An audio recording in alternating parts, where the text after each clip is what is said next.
My dear friends, good evening. Dr. Rajiv Dhawan here. On behalf of Dr. Royals and ISM EduTech, I welcome to this session of revision of high yield ENT concepts for the examinations. At the outset, I must say a disclaimer. These sessions are only to touch upon the main high yield points of ENT, and it cannot be a substitute for the main content, which is the elaborate content of any subject. It's a revision. Revision means you should have a vision to have a revision. So when we do a revision before exams, we definitely would like to see the high yield points. So we'll discuss a couple of high yield point of nose first, then go to larynx, pharynx, and then some points of ear also, which are relevant for the examinations. Okay. Now let me touch upon the first concept of the nose. And choana is the posterior opening of nasal cavity, and choana can be blocked. And choanal atresia is a congenital disorder, a very important question. Now, congenital atresia can be unilateral or bilateral. Now, this one is unilateral, of course. This is unilateral. This is open, no problem. But bilateral complete choanal atresia is a neonatal airway emergency. Bilateral complete choanal atresia is a neonatal airway emergency. Why? Because if you look at this baby, the baby is cyanosed at birth. Why? Because the neonates are obligatory nasal breathers. So first question is bilateral complete choanal atresia is a neonatal airway emergency. The reason is neonates are obligatory nasal breathers. Now the magic is that this baby will turn pink on crying. Because for crying, you have to open the mouth. What is cry? Cry is deep inspiration with open mouth.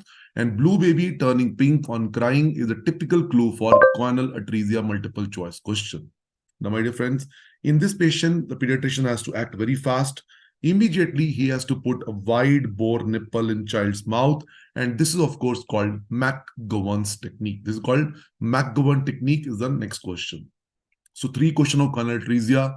One is that, the blue baby turns pink on crying is choanal atresia question. Why choanal atresia baby is having the neonatal airway emergency? Because neonates are obligatory nasal breathers. And third thing is putting wide bore nipple in the child's mouth to save him is McGovern technique. And the NEET PG question is when you do surgery at 1 year of age, then you make a hole like this.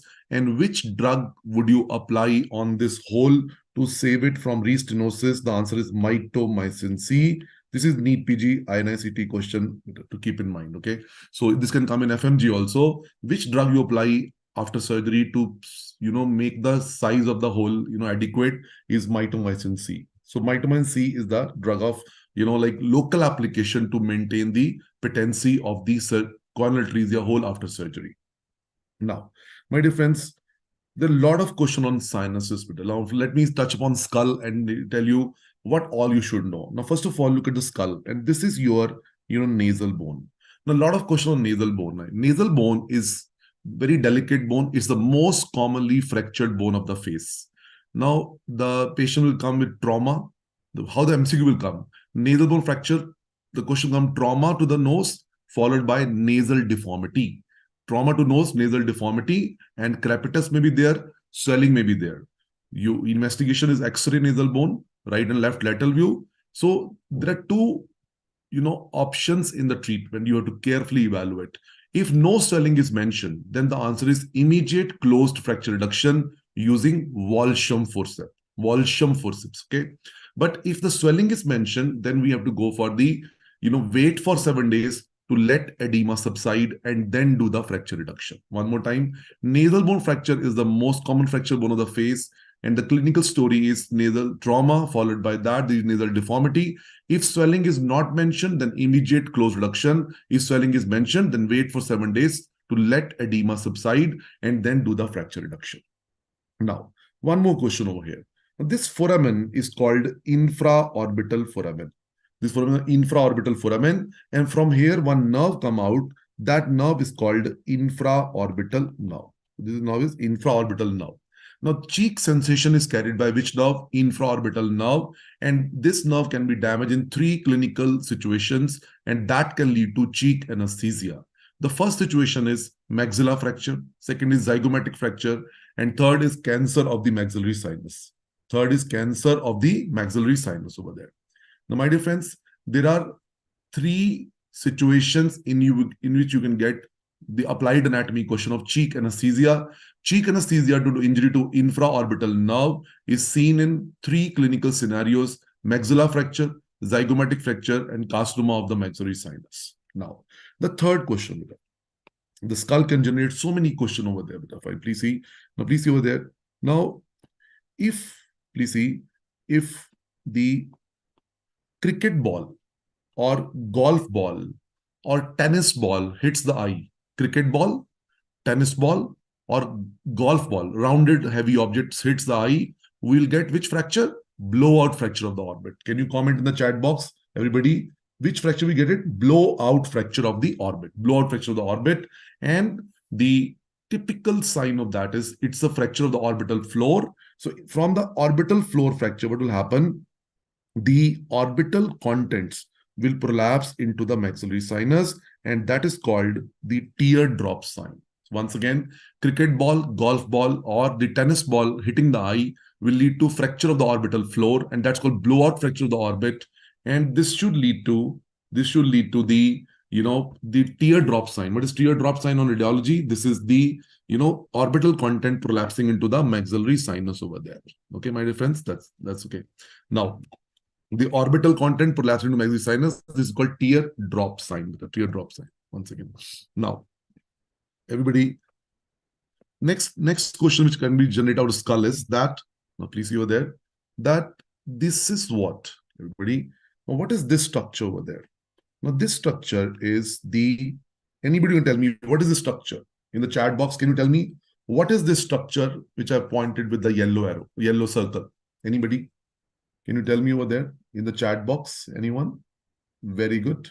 Very good. This is inferior concha. Wonderful. Inferior concha.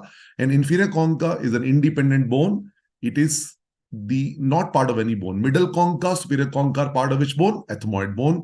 Inferior concha is actually the independent bone. Now, inferior concha, when it is covered by mucosa, inferior concha covered by mucosa, this will become the inferior turbinate over there. Inferior turbinate. And the space below the turbinate is called the inferior meatus. Inferior meatus. Okay. Now, please look at the skull over there. Let us revise the lateral wall of nose right on the skull only. Let us utilize one picture for multiple things over there. This is lateral wall of nose. This is, of course, the inferior turbinate, middle turbinate, superior turbinate, inferior turbinate, middle turbinate, superior turbinate. And the space below that is this is inferior meatus, this is middle meatus, and this is superior meatus, and this is sphenoethmoidal recess. Sphenoethmoidal recess. Now, my dear friends, which structure open into the inferior meatus? My dear friend, nasolacrimal duct open into the inferior meatus area. Now, maxillary sinus, frontal sinus, and anterior ethmoid open into the middle meatus area. The posterior ethmoid air cell drain into the superior meatus area. And the sphenoid sinus open into sphenoethmoidal recess. Once again, let's revise, everybody. Let's revise once again.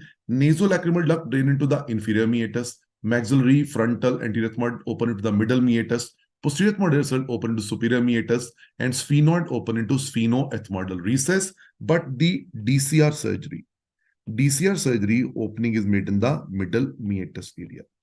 DCR surgery open in the middle meatus area over there. Now, everyone, now let me show you a couple of endoscopy questions which can come in FMGE, NEET, PG, INICT also. That's very, very important to understand, everyone. Now, please see, if you see anytime this picture in the exam, this is very, very popular. Now, last time also a lot of questions come out of nose actually. Please, that's why I picked up the nose this time, first of all. If you see your last paper of FMG, a lot of question of nose, 5 question of nose only. You need to see the NEET PG paper, a lot of questions come out of nose actually. Now, my dear friends, let's label it. This is called the septum. This is septum. And of course, this is the lateral wall of nose. Lateral wall of nose. And this is, of course, the inferior turbinate. And this is inferior meatus. This is middle turbinate. and this is middle meatus. Middle meatus. So whenever you see anything along the floor of nose, this is floor of nose, this is the inferior turbinate, and space below that is inferior meatus. This is middle turbinate, and this is middle meatus. Now middle meatus, very famous question also. Now this is the middle turbinate, and this is the middle meatus. Now, my dear friends, this is the bulla ethmoidalis. Last time question also, bulla ethmoidalis is the largest anterior ethmoid air cell. It is found in which meatus? Middle meatus. Once again, bulla ethmoidalis is the largest anterior ethmoid air cell. It is found in the middle meatus. And this is which process? This is the uncinate process. Uncinate process. So bulla ethmoidalis and uncinate process belong to which meatus? Middle meatus area. And the space between the two is called EI. What is EI? EI is ethmoidal infundibulum. What is EI? Ethmoidal infundibulum is space between bulla ethmoidalis and uncinate process. Now, my dear friends, the maxillary sinus, frontal sinus, anterior ethmoid air cell, they drain into the ethmoidal infundibulum area of the middle meatus. Maxillary, frontal, anterior ethmoid drain into middle meatus, correct. But which part of middle meatus? The answer is the ethmoidal infundibulum area of the middle meatus. And this whole complex called OMC. What is OMC? Osteomeatal complex. Don't forget that this bulla ethmoidalis, uncinate process, infundibulum, and three sinus opening are collectively called OMC. What is OMC? Osteomeatal complex. And don't forget one question. The key pathology in sinusitis is OMC edema. Once again, NEET PG question can come in FMGE also. What is the key pathology in sinusitis? Key pathology, pathophysiology of sinusitis is osteomeatal complex edema, and that causes the drainage blockage of the sinuses. And that is the beginning of sinusitis over there. And this word is important for the future question also. Osteomeatal complex area. Now, everybody, please come with me again. Now, everyone. Now, let's go further about the ethmoid. Now, let's please see, first of all, this is your skull, everybody. Now, please see, this is your roof of orbit. Roof of orbit, okay? And this area between the two is the ethmoid bone. You know, ethmoid bone is between the two orbits. Ethmoid bone is between the two orbits. You are seeing the upper view. One question of visual question for your paper, they can ask you, what is the structure? Now, but this is orbit. Anybody, if this is orbit, roof of this orbit, what is this structure? This structure is which structure? Cribriform plate. What is it? Cribriform plate. Now, cribriform plate is a part of the ethmoid bone, and it is site of olfactory neurons. It's site of olfactory neurons. Everybody, can you try? Cribriform plate is a part of ethmoid bone, and what passes through that is the olfactory neurons. Olfactory neurons. Now, very important, this bar is called crista galli. It's called crista galli. You're seeing the upper part of the ethmoid bone from the top view is crista galli and cribriform plate. Cribriform plate is the site of, exit of the olfactory neurons into the brain. And cribriform plate is the commonest site of CSF rhinorrhea in general. Cribriform plate is the commonest site of CSF rhinorrhea in general. So that is what you need to keep in mind about this picture. Now, please see. Now, when we talk about the, the ethmoid, that's very, very important. The ethmoid has to be clearly understood. Now, where is the ethmoid bone, my dear friend? The ethmoid is a single bone between two. This is the area of the ethmoid here. And as we know, ethmoid bone is full of air cells, and they are the ethmoid air cells. And, we have got the anterior ethmoid air cell and posterior ethmoid air cell. Now, anterior are 2 to 8 in number. These two are constant, and they are called, that's important. The first cell is called bulla ethmoidalis, and second is called Agarnazi. Let's revise with the anterior ethmoid air cells are 2 to 8 in number. These two are constant air cell, which everybody has. And these two cells are labeled as number 1, bulla ethmoidalis, and number 2, Agarnazi. Now, bulla ethmoidalis, B for bulla, B for biggest. Bulla ethmoidalis is the largest anterior ethmoid air cell, and Agarnazi is the anterior-most anterior ethmoid air cell. So B for bulla, B for biggest. Let's revise once again. Bulla ethmoidalis is the largest anterior ethmoid air cell, and Agarnazi is the anterior-most anterior ethmoid air cell. And I told you many times in the videos also that Agarnazi, if you remember, AGGE is Aage. आगे means most anterior. आगे मतलब most anterior. Okay. These are sure short questions. Now, there can be three abnormal variations of the ethmoid cell. Now, ethmoid cell in some people can grow in the orbital floor. If they grow in the orbital floor, they are called a Heller cell. If they grow close to optic nerve, anybody, if they grow close to optic nerve, what is the name of cell? Yes, what is the name of cell? Ono D cell. Ono D cell. Okay. Ono D cell is close to optic nerve. Anybody? And if they grow in the orbital floor, it's called which cell? Heller cell. What is called a Heller cell? This Heller cell. And if they grow into the middle turbinate, they are called concha bullosa. They are called concha bullosa. So three variation are Heller cell, Ono D cell, and concha bullosa. So two constant cells are bulla ethmodalis and agarnazi, and three variable cells are Heller cell, Ono D cell, and concha bullosa. Heller cell is lying in the orbital floor, and the Ono D cell lies close to optic nerve. And if the cell grows in the middle turbinate, it's called concha bullosa. Concha bullosa. So this is very, very important. Very, very important. Now, one thing I would like to really discuss with you will be the X-ray. Now, this is a very important topic again for both the exam, NEET PG exam and FMG exam. The Waters view. Now, water view is the most important view for sinuses. Technically speaking, it is occipito-mental view. It's occipito-mental view. It shows all sinuses except posterior ethmoid. It shows maxillary sinus most clearly. My dear friend, this is maxillary sinus. Of course, this is orbit. And it shows maxillary sinus most clearly. It can be done with open mouth to see the sphenoid sinus in the X-ray. It can be done with open mouth to see the sphenoid sinus in the X-ray. Okay. Water view, when done with open mouth, is also referred to as Pires view. Pires view is not different view. Pires view is the other name of water view done with open mouth. But in India, we don't use the word Pires view. Even if the mouth is closed or open, if the maxillary sinus is clearly visible, stick to the answer water view. If Pires view is not given the choices, then you are not having any confusion over there. So let us revise it once again. Most important view for sinuses is water view. Water view shows all sinuses very clearly except posterior ethmoid. Water view shows maxillary sinus most clearly. It can be done with open mouth to see the sphenoid sinus. When done with open mouth, the same X-ray is also referred to as Pires view, but by chance Pires view not the choice, then you stick to the answer of water view. Now, there's another view called Caldwell's view. Now, Caldwell view is very different from water view. In water view, maxillary sinus is very clearly visible. And you can see over here in this X-ray, the maxillary is not clearly visible at all. So Caldwell view is the best view for frontal and ethmoid sinuses. For the technical aspect, the water view is occipito-mental view and Caldwell view is occipito-frontal view. Once again, water view is occipito-mental view and Caldwell view is occipito-frontal view. Water view shows maxillary sinus very clearly and Caldwell view shows the frontal and ethmoid very clearly. Please write in the chat box, are you clear about this concept? How to differentiate the Caldwell view and the water view? If maxillary is very easily discernible, visible, please mark the water view. If maxillary is not clearly visible, then you mark the Caldwell. Is this point clear, everybody? Everyone, please comment in the chat box. Yes. So this point should not be confused in the paper. Better. Okay, fine. Now, let us talk about some other question. NEET PG favorite question can come in FMG.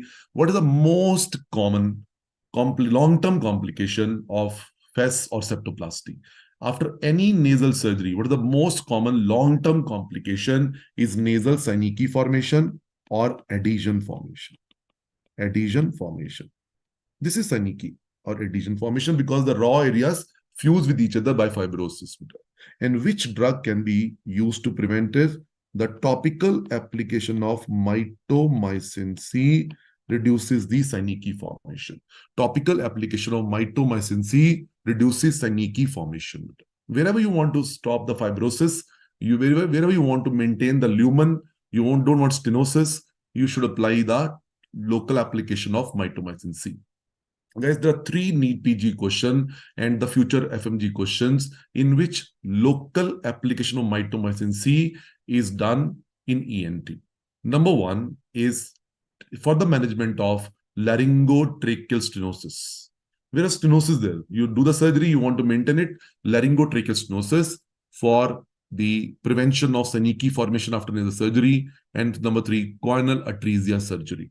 I repeat, beta, I repeat, everybody, please keep in mind three indication of mitomycin C, very possible question in the paper, are the laryngotracheal stenosis surgery, the prevention of Seneca after nasal surgery, and number three, for choanal atresia surgery. Choanal atresia surgery. Yes. Let us revise Pott's puffy tumor. It's very important again. It is a complication of frontal sinusitis. So somebody has got pus in the frontal sinus. Frontal sinusitis causes frontal osteomyelitis.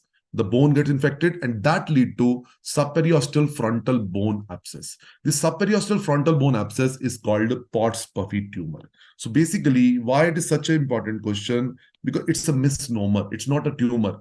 Pott's puffy tumor is not a tumor. It is basically the subperiosteal frontal bone abscess. Subperiosteal frontal bone abscess is called Pott's puffy tumor. The Pott's puffy tumor. Okay, fine. Now, don't forget this one, beta. Fine, everybody. Now, Ongral line is very important, beta. Now, Ongral line is used for the prognostic assessment of cancer of maxillary sinus. Please see, this is cancer of maxillary sinus patient. There's a line we draw over here, beta. This line is called Ongral line. It is from medial canthus to the angle of mandible. Medial canthus to the angle of mandible. If the cancer of the maxillary sinus is above this line, it will enter the orbit very fast, and that will have poor prognosis. One more time. The name of the line is Ongral line, and it is from medial canthus to the angle of mandible. Okay. Any cancer of maxillary sinus lying above this line will have poor prognosis due to early orbital involvement. Once again, let's revise. The name of line is what? Ongral line. It is used for prognosis of which cancer? Cancer of maxillary sinus. It's from medial canthus to the angle of mandible. Any cancer above this line will carry poor prognosis due to early orbital involvement in that case. Now, everyone, don't forget this tumor, beta. Inverted papilloma of nose is a very important topic for NEET PG and FMG both. Okay. Now, please read. Now, this tumor, inverted papilloma, is also called Ringet's tumor. My dear friend, Pott's puffy tumor is not a tumor, but Ringet's tumor is really a tumor. The other name is inverted papilloma of nose. Inverted papilloma of nose. Now, this tumor is more common in males in 40 to 60 years of age. This tumor is more common in male in 40 to 60 years of age. My dear friend, don't confuse this with angiofibroma. Angiofibroma can also have nasal mass, but angiofibroma is seen in young adolescent boys. That is 12 to 16 year age. This is 40 to 60 year age. Now, Ringet's tumor arises from lateral wall of nose. My dear friend, Ringet's tumor arises from here, lateral wall of nose, like this. It arises from lateral wall of nose. And why it is called inverted? Because on histopathology, when you see this slide, you find this papilloma to be growing inward. The papilloma grows inward, therefore it is called inverted papilloma. Therefore, very famous question, inverted papilloma or Ringet's tumor is benign but a locally aggressive tumor. My dear friend, it grows inward, so it is going to have local invasion very easily. So the answer of this question is Ringet's tumor is the other name of inverted papilloma nose. It's a benign but a locally invasive or locally aggressive tumor. Okay. Now, the treatment is surgery, but let's describe this mass because people confuse this one with rhinosporidiosis. Now, this mass is firm, pinkish red nasal mass with smooth surface. Pinkish red nasal mass with smooth surface. I repeat, it's a firm, pinkish red nasal mass with smooth surface, and it bleeds to touch. Bleeds to touch. Remember, guys, please understand, this will be a male patient, 40 to 60 years, with the nasal mass and epistaxis. Nasal mass and epistaxis. You can ask me, Rajiv, why it is not enterochoanal polyp? Polyps never bleed. Polyps never bleed. If it's nasal mass which is bleeding, it cannot be polyp. Rule out polyp over there. Why it is not rhinosporidiosis? Why? Because rhinosporidiosis would have a history of patient coming from southern part of the country, particularly coastal areas of Tamil Nadu, and there will be history of pond bathing in that or pond swimming in that. So three differential diagnoses in my mind when I see this kind of multiple choice question is enteroconal polyp, inverted papilloma of nose, or rhinosporidiosis. How to differentiate? The nasal polyp will be grayish, soft to touch, does not bleed to touch. Polyps never bleed, and enteroconal polyp is typically growing backward. So enteroconal polyp would be seen better on posterior rhinoscopy. Number one. Number two, inverted papilloma or Ringet's tumor will be a firm mass, not smooth, soft mass, a firm mass and pinkish red mass with smooth surface, and there'll be epistaxis also over there. In rhinosporidiosis, it's a firm mass, pinkish red mass with irregular surface. I'll show you later, but that's irregular surface, and the history of South India pond water contact will be typical in rhinosporidiosis. Okay, fine. Now, let's go further. Guys, enteroconal polyp is a very favorite topic, also called Killian's polyp. Enteroconal, it arises from maxilla and grows backward toward choana. Enteroconal polyp. Choana means back opening of the nose. So this polyp can be seen in children or adults. Basically, the question will be a child or adult with the unilateral nasal mass growing backward, better seen on posterior rhinoscopy, but no bleeding will be there. Polyps never bleed. If a nasal mass is bleeding, it cannot be polyp. So enteroconal polyp should be known to you, of course. Now please see, there's a famous tride in nose called Samter's tride. Samter's tride is a tride of allergy. Samter's tride is a tride of allergy. Let's revise Samter's tride. Number one, there'll be bilateral ethmoidal polypi, the nasal polypi both sides, which are allergic polypi. Number two, there'll be asthma, which is intrinsic. And number two, allergy to NSAIDs like aspirin. Once again, Samter's tride has got the allergic tride. Allergic tride, look at me, everybody. The number one thing in Samter's tride will be what? The number one thing will be bilateral ethmoidal polypi, which are allergic polypi. Number two, there will be, of course, the asthma, but that asthma is intrinsic asthma, not extrinsic asthma. And number three, allergy to, NSAIDs, particularly aspirin. This is a very important question, Samter's tride. Right. Now, next one, mucormycosis. Nobody should forget this topic. Mucormycosis, let's revise. It is seen in 5 patients. Number one, HIV positive patient, the young diabetic patient with uncontrolled diabetic status. Number 3, COVID-19 patients. Don't forget the COVID-19 patient, patient on steroid therapy, and patient with the neutropenia. Neutropenia means immunosuppression. Once again, the 5 group of patients in which you see mucormycosis: HIV positive patient, uncontrolled diabetic status in a younger patient, COVID-19 patient, steroid therapy, and of course, neutropenic status. Now, mucor is angio-invasive fungus. Therefore, it is going from nose to orbit and to the brain. Angio-invasion lead to ischemia and necrosis. Therefore, blackish color after a few days. Blackish color comes after a few days. Blackish color comes after a few days. Angio-invasion is the classical feature of this. Mucormycosis is angio-invasive fungus, and angio-invasive fungus means it can grow from nose into orbit and brain. That's why it's a life-threatening condition. Now, but the angio-invasion will lead to ischemic necrosis, which leads to black color, but after a few days. But black color is not necessary in every question. The early color is just like any other inflammatory problem. It's red in color. So you will have, number one, you will have nasal blockage, bloodstained nasal discharge. The nose is full of mucor now. The number 2 is the maxilla full of mucor. So you will get the redness over cheek, pain over cheek, and you can have the numbness over cheek also. And then comes the number 3, eye swelling, blurring of vision, vision disturbance, diplopia, etc., etc., etc. The late feature are black in color, which will have blackish nasal mass and blackish discoloration around the eye. What is the best investigation for the mucormycosis? Is biopsy. Biopsy is the best investigation. If that's not the choice, then contrast MRI is the second best choice. Contrast MRI. So biopsy is the best investigation, followed by contrast MRI. And contrast MRI shows, very famous question of radiology, it shows black turbinate sign. Now, black turbinate sign, because this is normal turbinate. This is normal. Number one is normal turbinate, and number two is disease turbinate. You can compare these two. And number two is, of course, the black turbinate. Okay.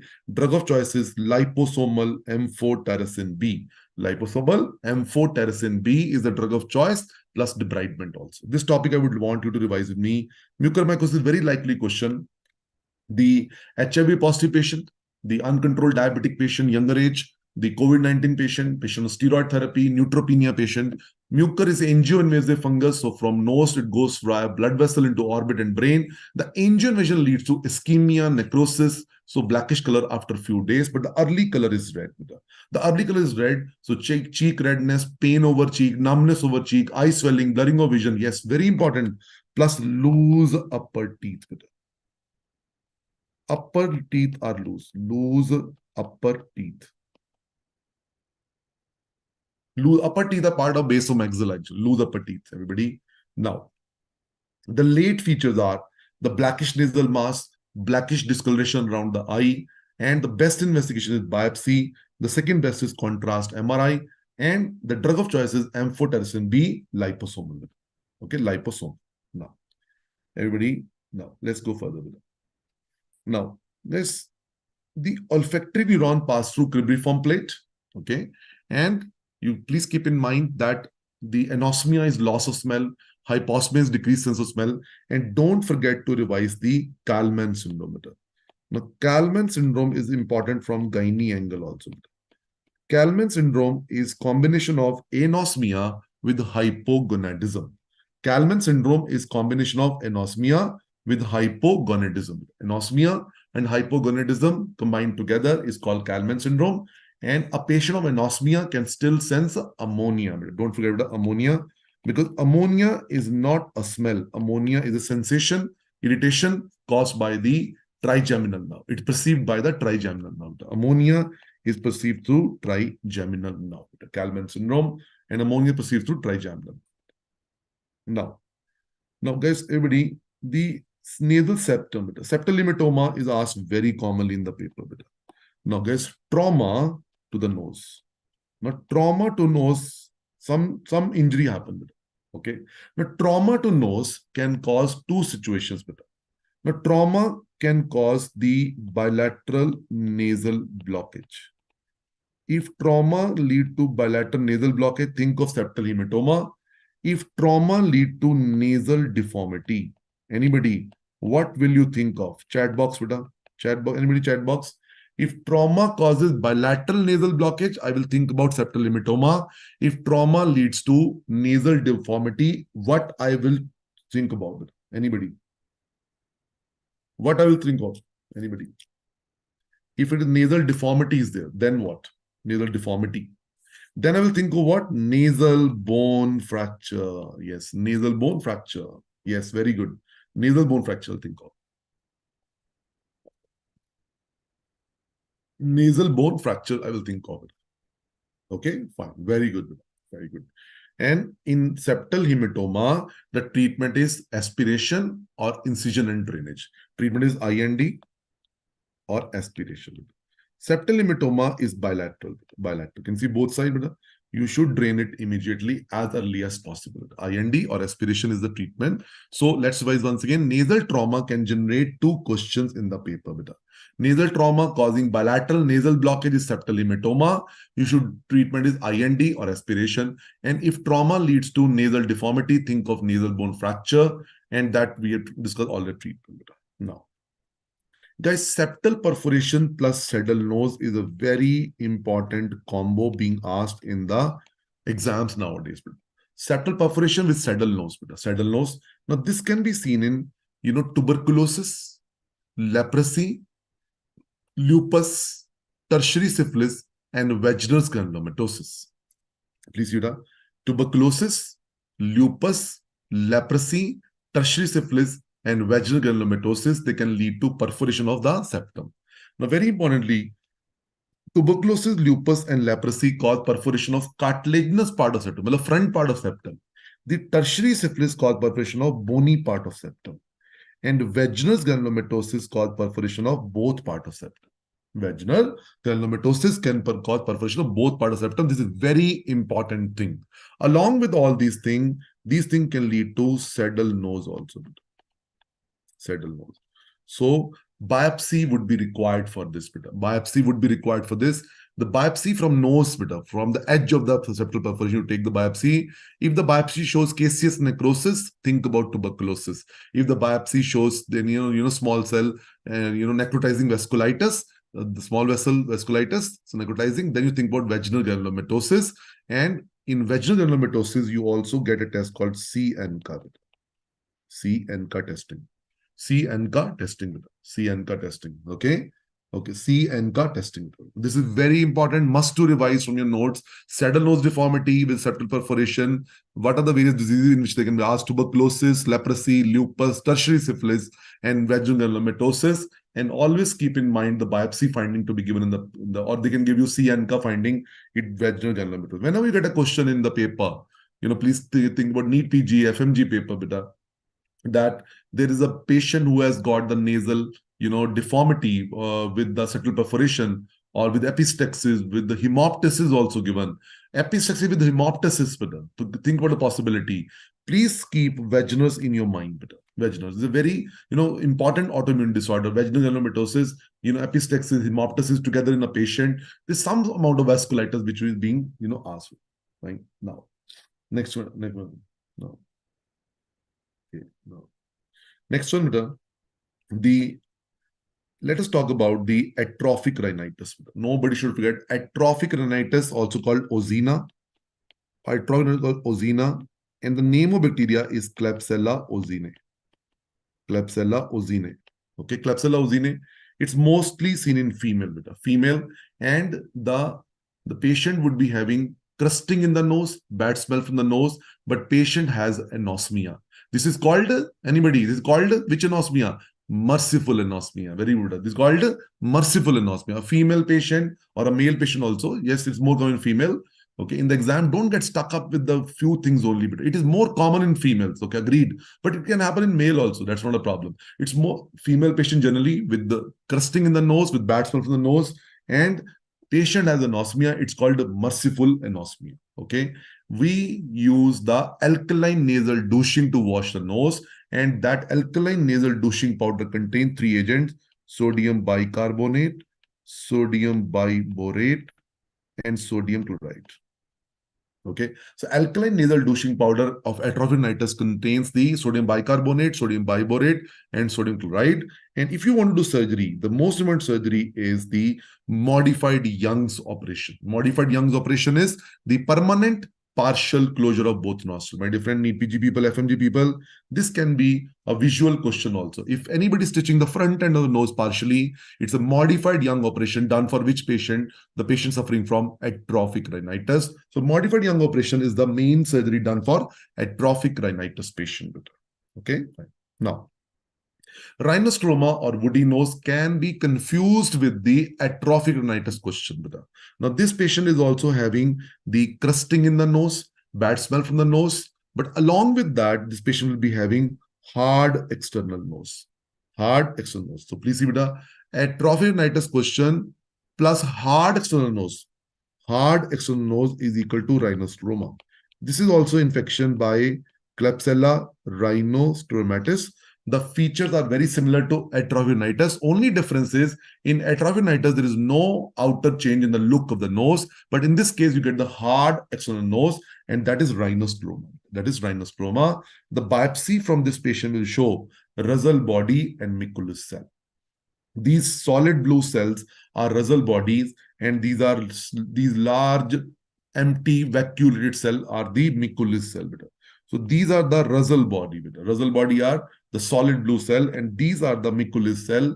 They are the large vacuolated cell, and drug of choice is tetracycline and streptomycin. Tetracycline and streptomycin. Don't forget, just written bad smell from nose with crusting. It's atrophic rhinitis. But the same feature given along with hard external nose, think about the rhinostoma question. Now, rhinosporidiosis is a very favorite topic somehow, beta. So, rhinosporidiosis, beta. Now, please see over there. Now, this patient will be, coming from South India, Tamil Nadu particularly, and the coastal parts of Tamil Nadu. The coastal part of Tamil Nadu, and the patient would be giving you history of bathing or swimming in the pond. The pond contain an aquatic protozoa in the water, and that protozoa is called Rhinosporidium seabrai. Rhinosporidium seabrai. Rhinosporidium seabrai. SEEBRI. Rhinosporidium seabrai is the name of the aquatic protozoa found in the pond water, and patient coming from Tamil Nadu, South India, coastal areas, generally a farmer, villager, history of pond contact will be there. The patient has got nasal mass with epistaxis. It's not polyp, but polyps never bleed.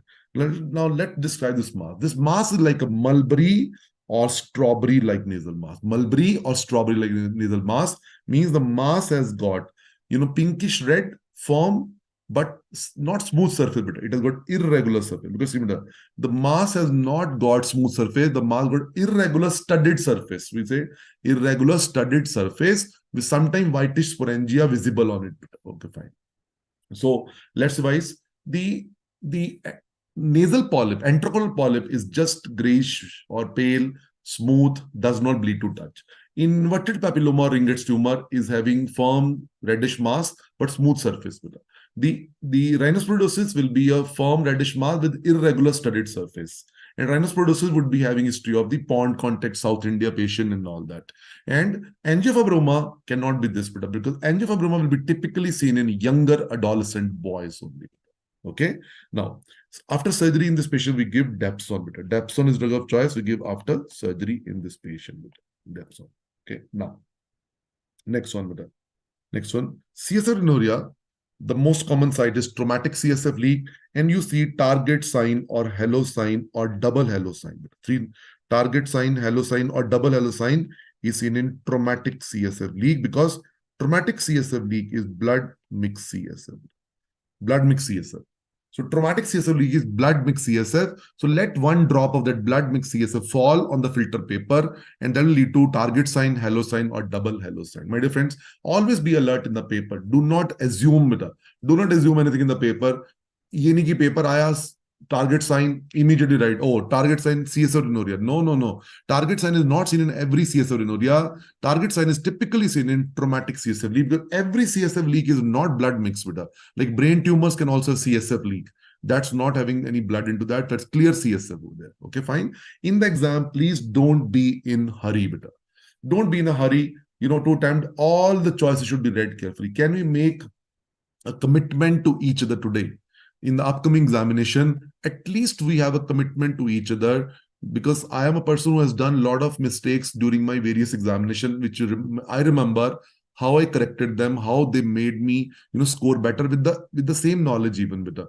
One of the things which I would really like to share with you from the practical aspect is read all the 4 choices carefully.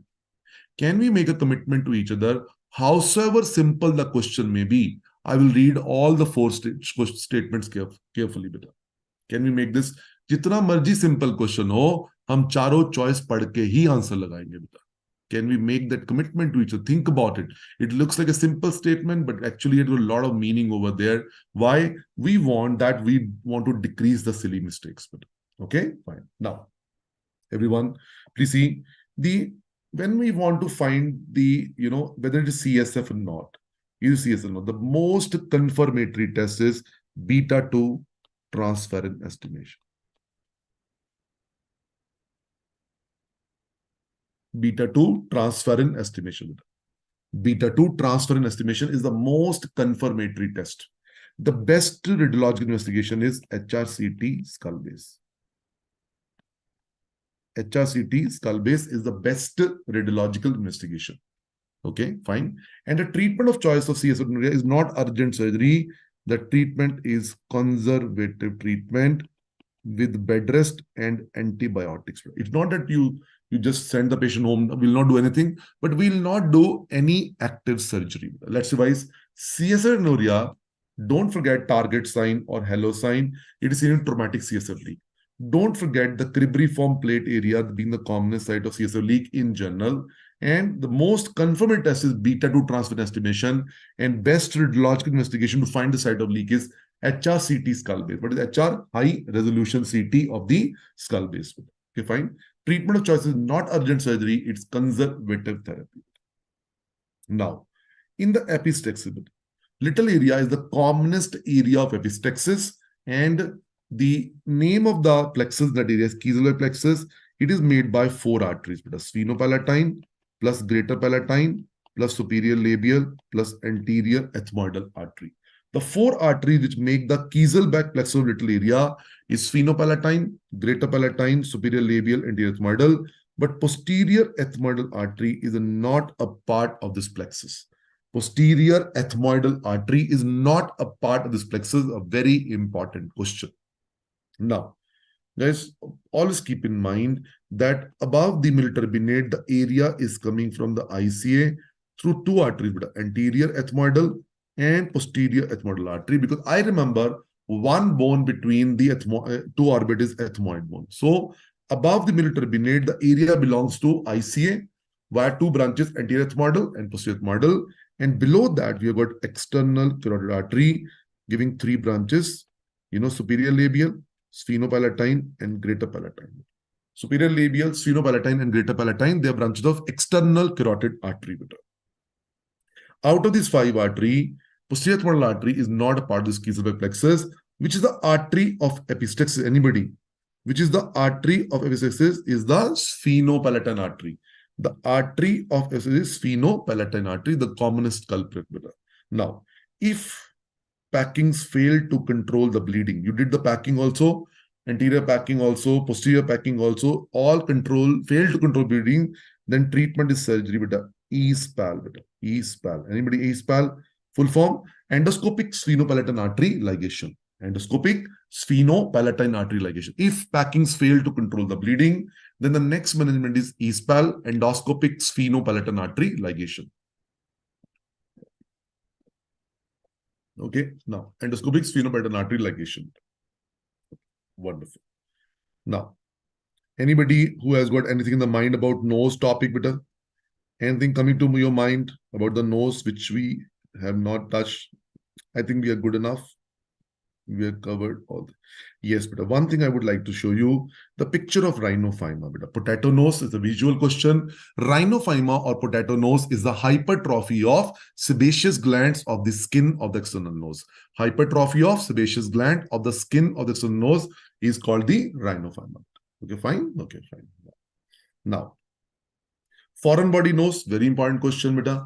A young child with the unilateral, the keyword is unilateral, foul-smelling nasal discharge and epistaxis is foreign body in the nose. I repeat, beta. A young child with unilateral, foul-smelling nasal discharge and epistaxis is foreign body in the nose. Beta.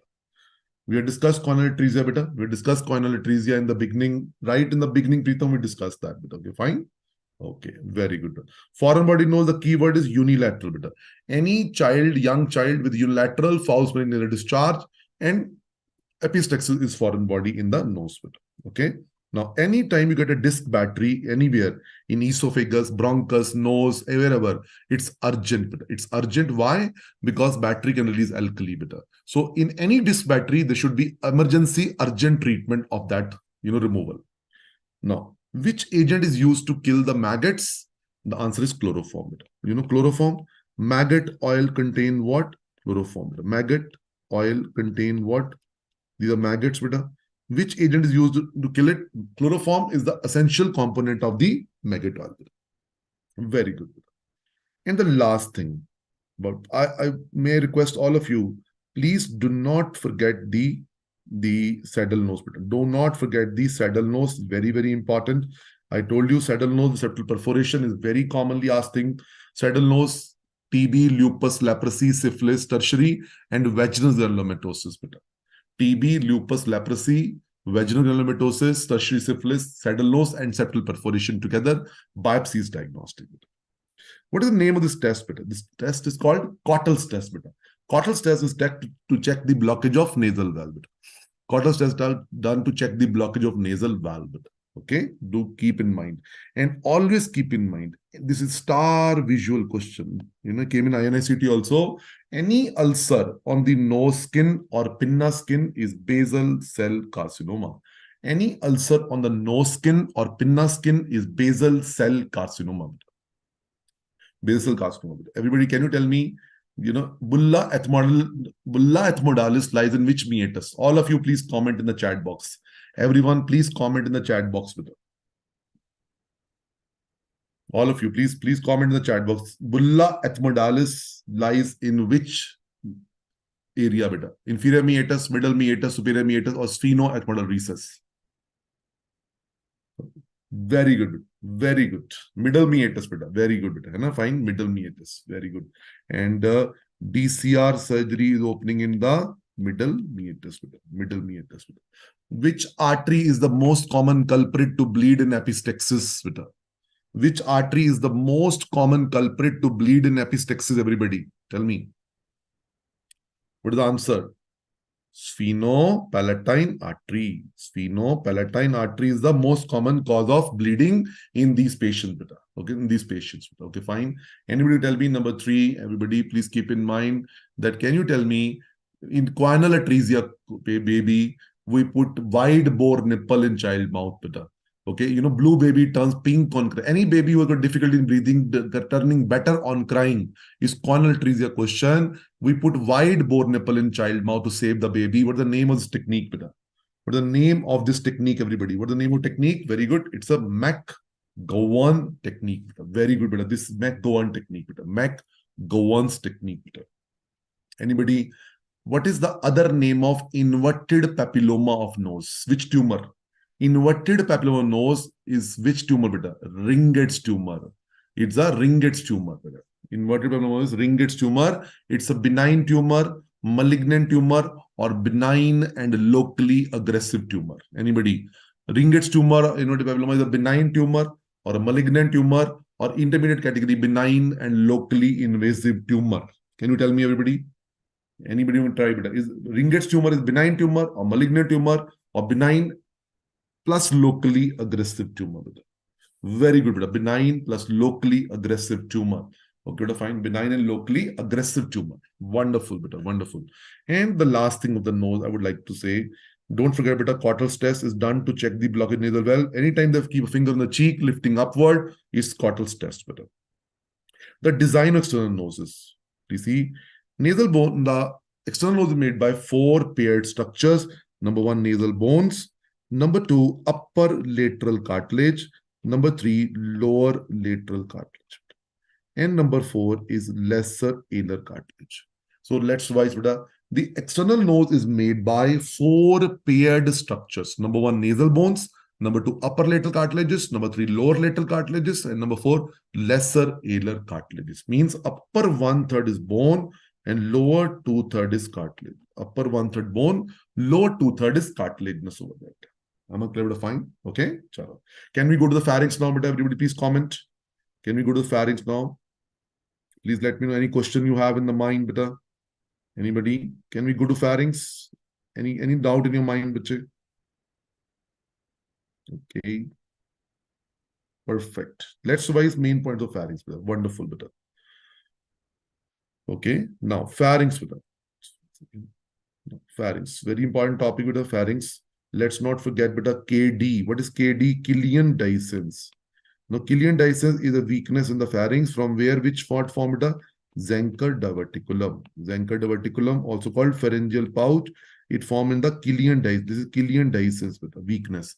The muscle is absent over there. Killian dehiscence is in which muscle, beta? Inferior constrictor muscle between the fiber of thyropharyngeus and cricopharyngeus. Okay, once again, beta, Killian dehiscence is the site of formation of Zenker diverticulum or pharyngeal pouch. It belongs to which muscle? Inferior constrictor muscle between the fibers of thyropharyngeus and cricopharyngeus. Beta. Am I clear, beta? Fine. Thyropharyngeus or cricopharyngeus. Beta.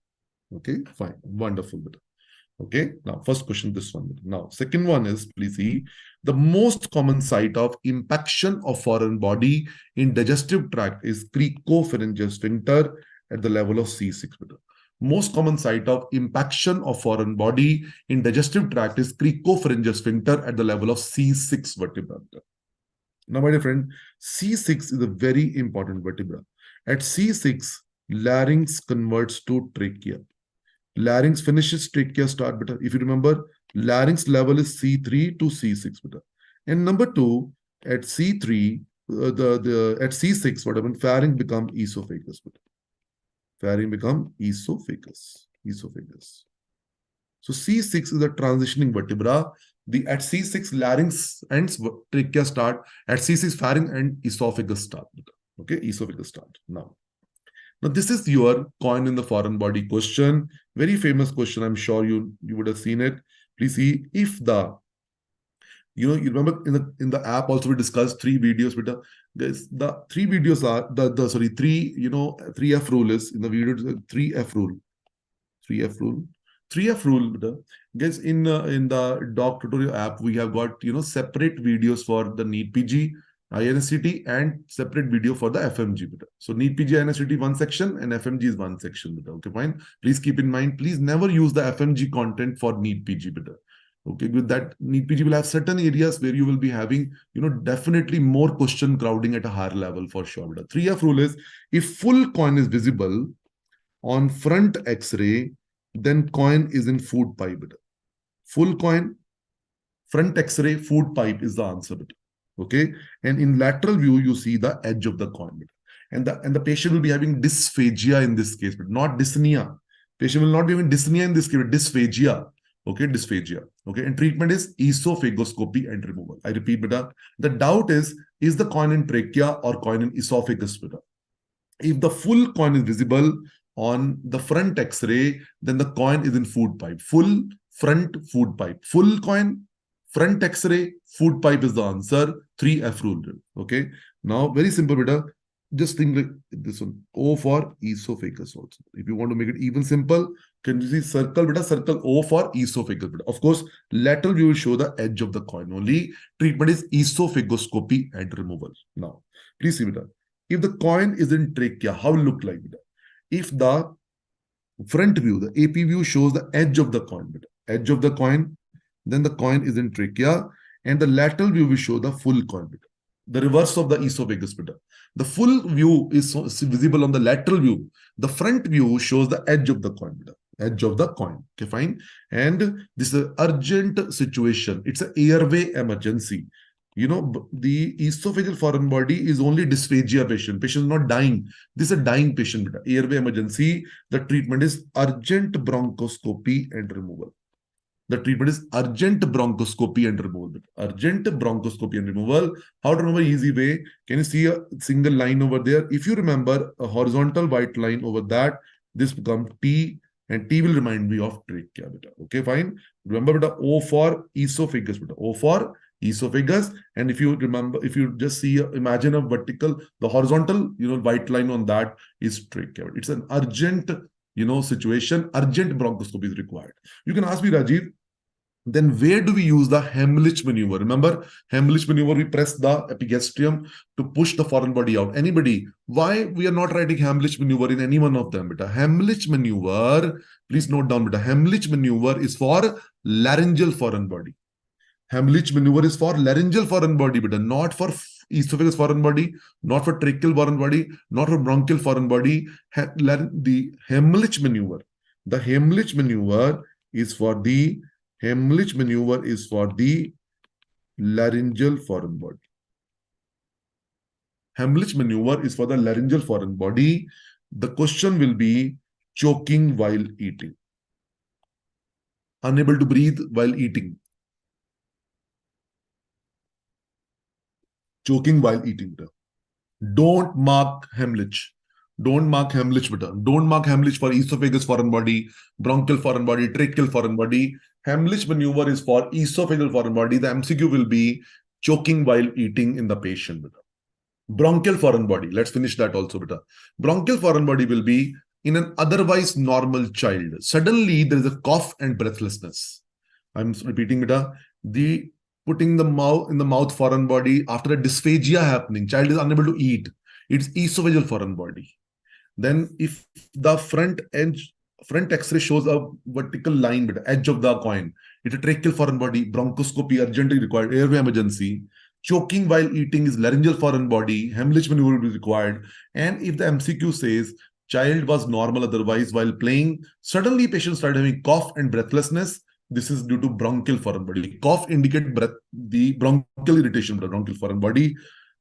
Immediate investigation will be X-ray chest in that case, and you should go for urgent bronchoscopy and removal.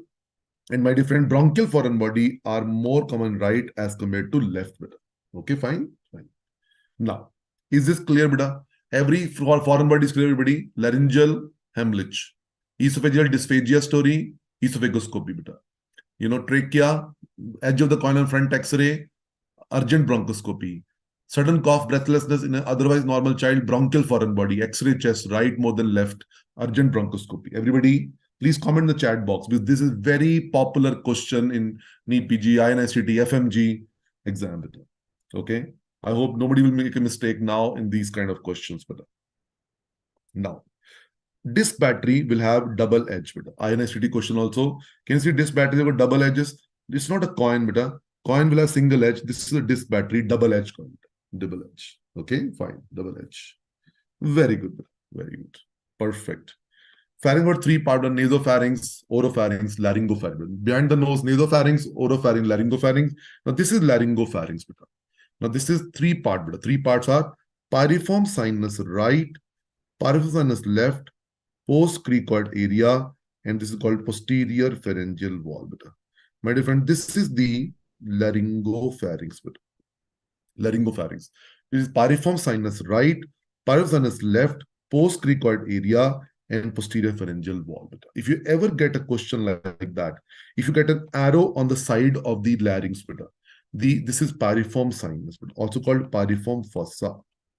One is piriform fossa. Now, one nerve is called internal laryngeal nerve, which is other name of internal branch of superior laryngeal nerve. It gives sensory supply to supraglottis and piriform sinus. It gives sensory supply to supraglottis and piriform sinus also.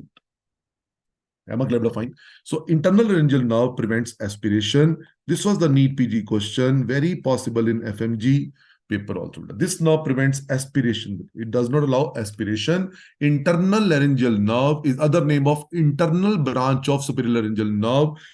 It gives sensory supply to supraglottis and piriform sinus area.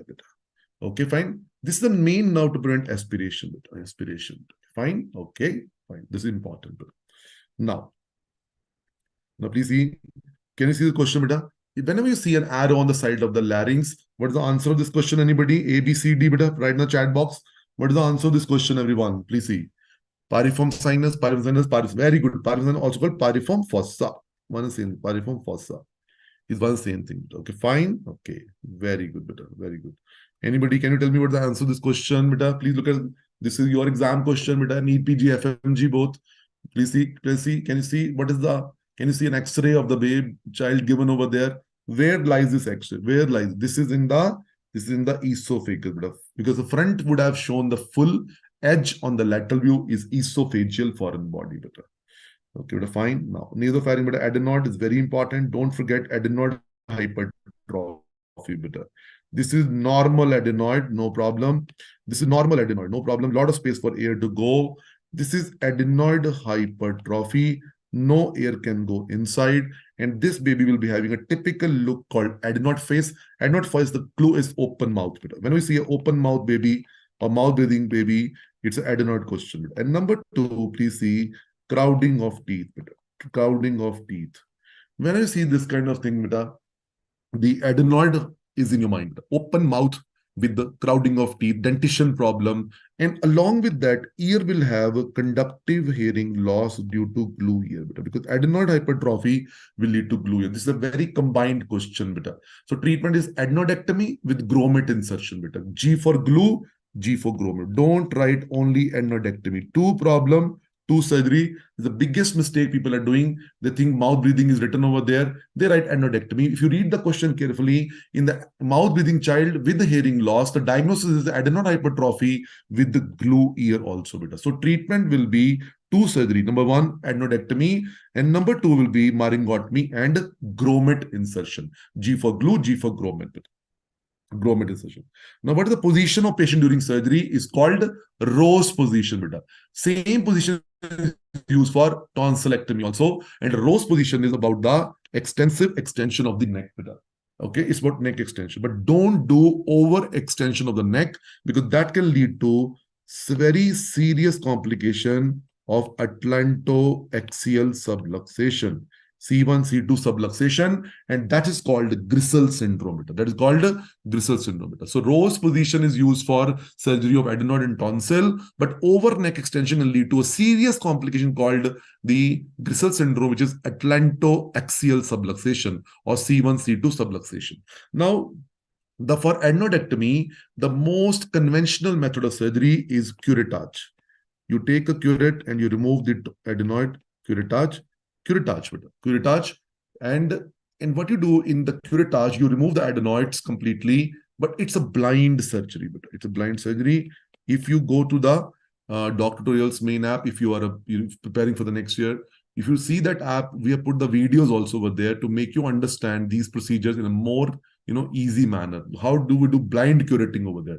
It's a blind surgery, so more chance of bleeding over there, more chance of complications are there. So this patient would be having serious possibilities of complication. Nowadays, we have got a better method of surgery, and the best method of adenodectomy is coblation. There are three new methods. Coblation is the best method. Number two, suction diathermy and microdebride. Coblation is the best method of adenodectomy. Other are suction diathermy and the microdebrider. These three are endoscopic guided methods, so less chance of bleeding during surgery, beta. So let's revise once again, beta. Let's revise once again that, the patient would be having the options, like the best surgery method will be coblation, controlled ablation, and the adenodectomy conventional method would be the curettage. Okay, so coblation is the next question, but kept in mind. Okay, fine. Angiofibroma or juvenile nasopharyngeal angiofibroma. It's the most common benign tumor of nasopharynx. It is generally a male, adolescent boy, 12 to 18 year, 12 to 18 year, with nasal mass and perfuse epistaxis. Perfuse epistaxis. This is a triad you see in the question, and you know the answer already, beta. A young adolescent boy with nasal mass, which is bleeding a lot. It's juvenile nasopharyngeal angiofibroma. Look at the name. Angiofibroma means it is made of blood vessels, beta. It is made of blood vessels. So angiofibroma. It's a highly vascular tumor. ENT has two vascular tumors, one in the males, one in the female. A young boy with nasal mass and perfuse epistaxis is angiofibroma question. A female patient with pulsatile tinnitus or bleeding ear mass is glomus question. Glomus question. Let's revise once again. There are two vascular tumors in ENT, one in males and one in females. In males, if you say young boy with nasal mass and perfuse epistaxis, it is juvenile nasopharyngeal angiofibroma or angiofibroma. If it's a female patient with pulsatile tinnitus in a female patient or bleeding ear mass is a glomus question over there. It's a glomus question over there. Biopsy is contraindicated. This patient can have other features also, like the eye can come out because the tumor goes to eye also, and that lead to proptosis, and that is called frog face deformity. MCQ, frog face deformity is typical of angiofibroma. A mouth open baby, adenoid face, is adenoid hypertrophy. Eye coming out is frog face deformity, is angiofibroma question. This patient can have cheek swelling also, because tumor can go to cheek also. So young boy with nasal mass, epistaxis, with the cheek swelling, with hearing loss, with dull voice is angiofibroma question. Don't do biopsy, and the CECT will show Hallman-Miller sign. Very famous question. Hallman-Miller sign is this one. This is normal side, beta. This is the tumor. The tumor pushing the posterior wall of maxilla forward is called the Hallman-Miller sign, beta. Once again, beta, Hallman-Miller sign is tumor pushing the posterior wall of maxilla forwards is called the Hallman-Miller sign, and we do angiography also in this case. Treatment of choice is surgery. Now, nasopharyngeal carcinoma, NPC, is more common in China. China, it's a Chinese cancer, so the etiology has to be a virus. Epstein-Barr virus. It's a Chinese cancer. So, of course, etiology has to be virus, EB virus plus genetics also. Why? Chinese are genetically susceptible for this cancer. Chinese are genetically susceptible to this cancer. The site of origin, very famous question, visual question, NEET PG question. This is fossa of Rosenmuller. The same question came in the FMGE August 2020 also, and very popular question for anatomy also, that it is fossa of Rosenmuller. Fossa of Rosenmuller is just above the Eustachian tube opening. Okay, it's Eustachian tube opening. Fossa of Rosenmuller is just above the Eustachian tube opening, and this tumor will be starting over here, right behind your nose, very hidden way, and it will cover the Eustachian tube, and this will lead to a problem in the ear called unilateral glue ear. Unilateral glue ear, and that lead to unilateral conductive hearing loss. Unilateral conductive hearing loss. Now, we see NPC is a hidden cancer. Here only. So very soon, without your knowledge even, it will metastasize and reach over here. Patient will get these kind of lymph node swellings. They are secondary neck node. And that's the question over there. The most common presentation of NPC is N for NPC, N for neck. Neck is metastatic cervical lymphadenopathy. Metastatic cervical lymphadenopathy, that's the most common presentation. Please do not write unilateral conductive hearing loss. But I know there'll be unilateral conductive hearing loss in this patient. I agree, because of unilateral glue ear. That's okay, but that's the second common presentation. The most common presentation of the patient is because it's an unknown cancer. It's a hidden primary, occult primary. So therefore, it will metastasize very fast. So most common presentation of this cancer is metastatic cervical lymphadenopathy. Now, this patient has a tride called a Trotter's tride, T-R-O-T-T-E-R. Anybody, what is that mnemonic of Trotter's tride? We discussed in the app also. Trotter's tride, we discussed in the app of Dr. Rajiv. You discussed this app. Anybody, what is the mnemonic of this Trotter's tride? NPC. NPC, but what is NPC? N for neuralgia in temporoparietal area due to fifth nerve involvement. P for palatal palsy due to 10th nerve involvement. And C for conductive hearing loss due to glue ear. Once again, name of triad is Trotter's tride, and the mnemonic is NPC. N for neuralgia in temporoparietal area due to fifth nerve involvement. P for palatal paralysis due to 10th nerve involvement. C for conductive hearing loss due to glue ear. And all of them are unilateral. The best answer of NPC treatment is chemoradiation. Biggest doubt in the NPC question is, what is the best treatment option for this patient? The best treatment is chemoradiation, means radiotherapy plus chemotherapy. Main thing is radiotherapy. By chance, chemoradiation is not given in the answer, then you mark radiotherapy. So chemoradiation is the best answer, or radiotherapy is the second best answer of the treatment of choice for nasopharyngeal carcinoma. Now, let us do the next one. Next topic. Now, in the tonsil, please see. Yes. This syndrome, if we do Eagle syndrome. Eagle syndrome is long styloid process touching the ninth nerve. Long styloid process touching ninth nerve. It causes throat pain referred to ear. Eagle syndrome is styalgia. Styalgia, why? Styloid process, styalgia. Long styloid process touching the ninth nerve, it lead to throat pain referred to ear. That's called Eagle syndrome or styalgia. Okay. Now tonsil. The main blood supply of tonsil is tonsillar branch of facial artery. The main blood supply of tonsil is tonsillar branch of facial artery. The main venous drainage is paratonsillar vein. Paratonsillar vein. And paratonsillar vein is the main source of bleeding during tonsillectomy. Paratonsillar vein is the main source of bleeding during tonsillectomy. Once again, the blood supply of tonsil mainly comes from tonsillar branch of facial artery, and the venous drainage comes from the paratonsillar vein, and this vein is the most common source of bleeding during tonsillectomy.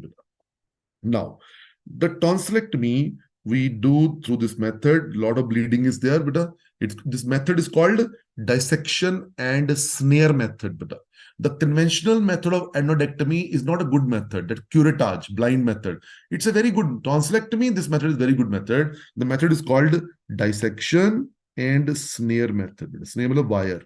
Okay, but during surgery you'll see a lot of bleeding. Whatever bleeding you see during tonsillectomy surgery is called primary hemorrhage. Primary hemorrhage is in the operation theater. Okay, number two is reactionary hemorrhage. Reactionary hemorrhage is in the ward. In the ward within 24 hours of surgery, is within 24 hours of surgery, and this is due to slippage of ligature. This is severe bleeding. It's a serious emergency. So treatment is a re-exploration. Shift the patient to operation theater immediately and do the re-exploration under general anesthesia. And this is a very urgent situation. The very popular question also is a clinical story-based question. So primary hemorrhage in the operation theater, which you control by putting stitches. Reactionary hemorrhage within 24 hours of surgery in the ward due to slippage of ligature. It's a severe bleeding, so serious emergency. Shift the patient to operation theater back and give general anesthesia again and do re-exploration. How to remember it? RE reactionary, RE re-explore. Reactionary, re-explore. And number three is secondary hemorrhage. Now, secondary hemorrhage is delayed hemorrhage. Secondary hemorrhage is after 24 hours, mostly after 5th day of surgery, the patient has gone home. This is due to infection of the tonsillar fossa, but fortunately, it's a mild bleeding only. So treatment of choice of secondary hemorrhage is intravenous antibiotics. Intravenous antibiotics. So primary hemorrhage during surgery in the operation theater, reactionary hemorrhage within 24 surgery in the ward, treatment is re-exploration. In the OT, urgently under GA. And secondary hemorrhage is a delayed hemorrhage due to infection, milder bleeding only. So treatment is intravenous antibiotics. Please comment, whoever is there with me in the chat box, please comment that, is this helpful for you to revise better? Tell me yes or no, better, because we need to make sure that everything you invest in your preparation should be of value to your preparation, because the only endeavor is to become a very reliable, very trustable partner in your journey, which is so crucial for your life. We understand the value of this exam better. Okay, wonderful, better, wonderful. That's that. Thank you very much. Now let's go further, better. Now the diphtheria membrane is very important, beta. Now diphtheria membrane is the pseudo membrane, beta. First of all, it's a pseudo membrane, and it bleeds on removal. It's pseudo membrane. It bleeds on removal. It bleeds on removal, and it extends beyond tonsil to the palate or to the larynx also. It can go downward also. It can extend back to up to the palate, posterior pharyngeal wall, to the larynx also. Diphtheria membrane is pseudomembrane.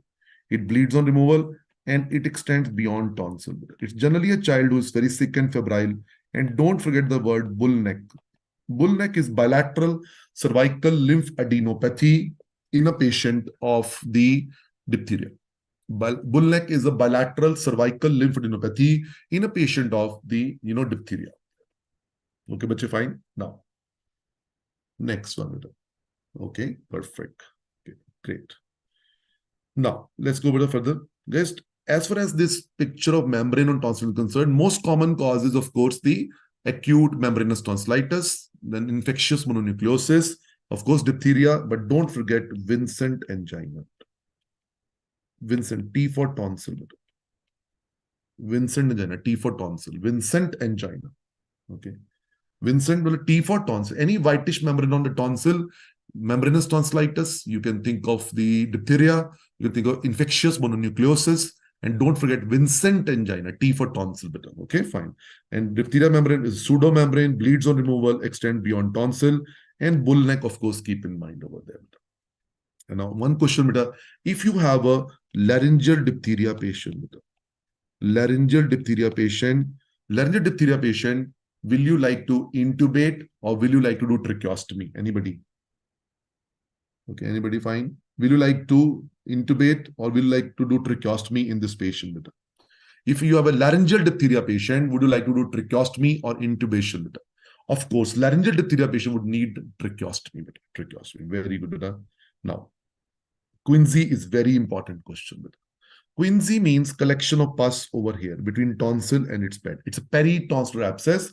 It is mostly unilateral. The classical findings are number one, tonsil pushed medially and uvula pushed to other side. Okay, tonsil pushed medially, uvula pushed to other side, but there is no outer neck swelling. No outer neck swelling. Patient is generally adult who has got trismus. Trismus is difficulty in opening mouth due to spasm of medial pterygoid muscle.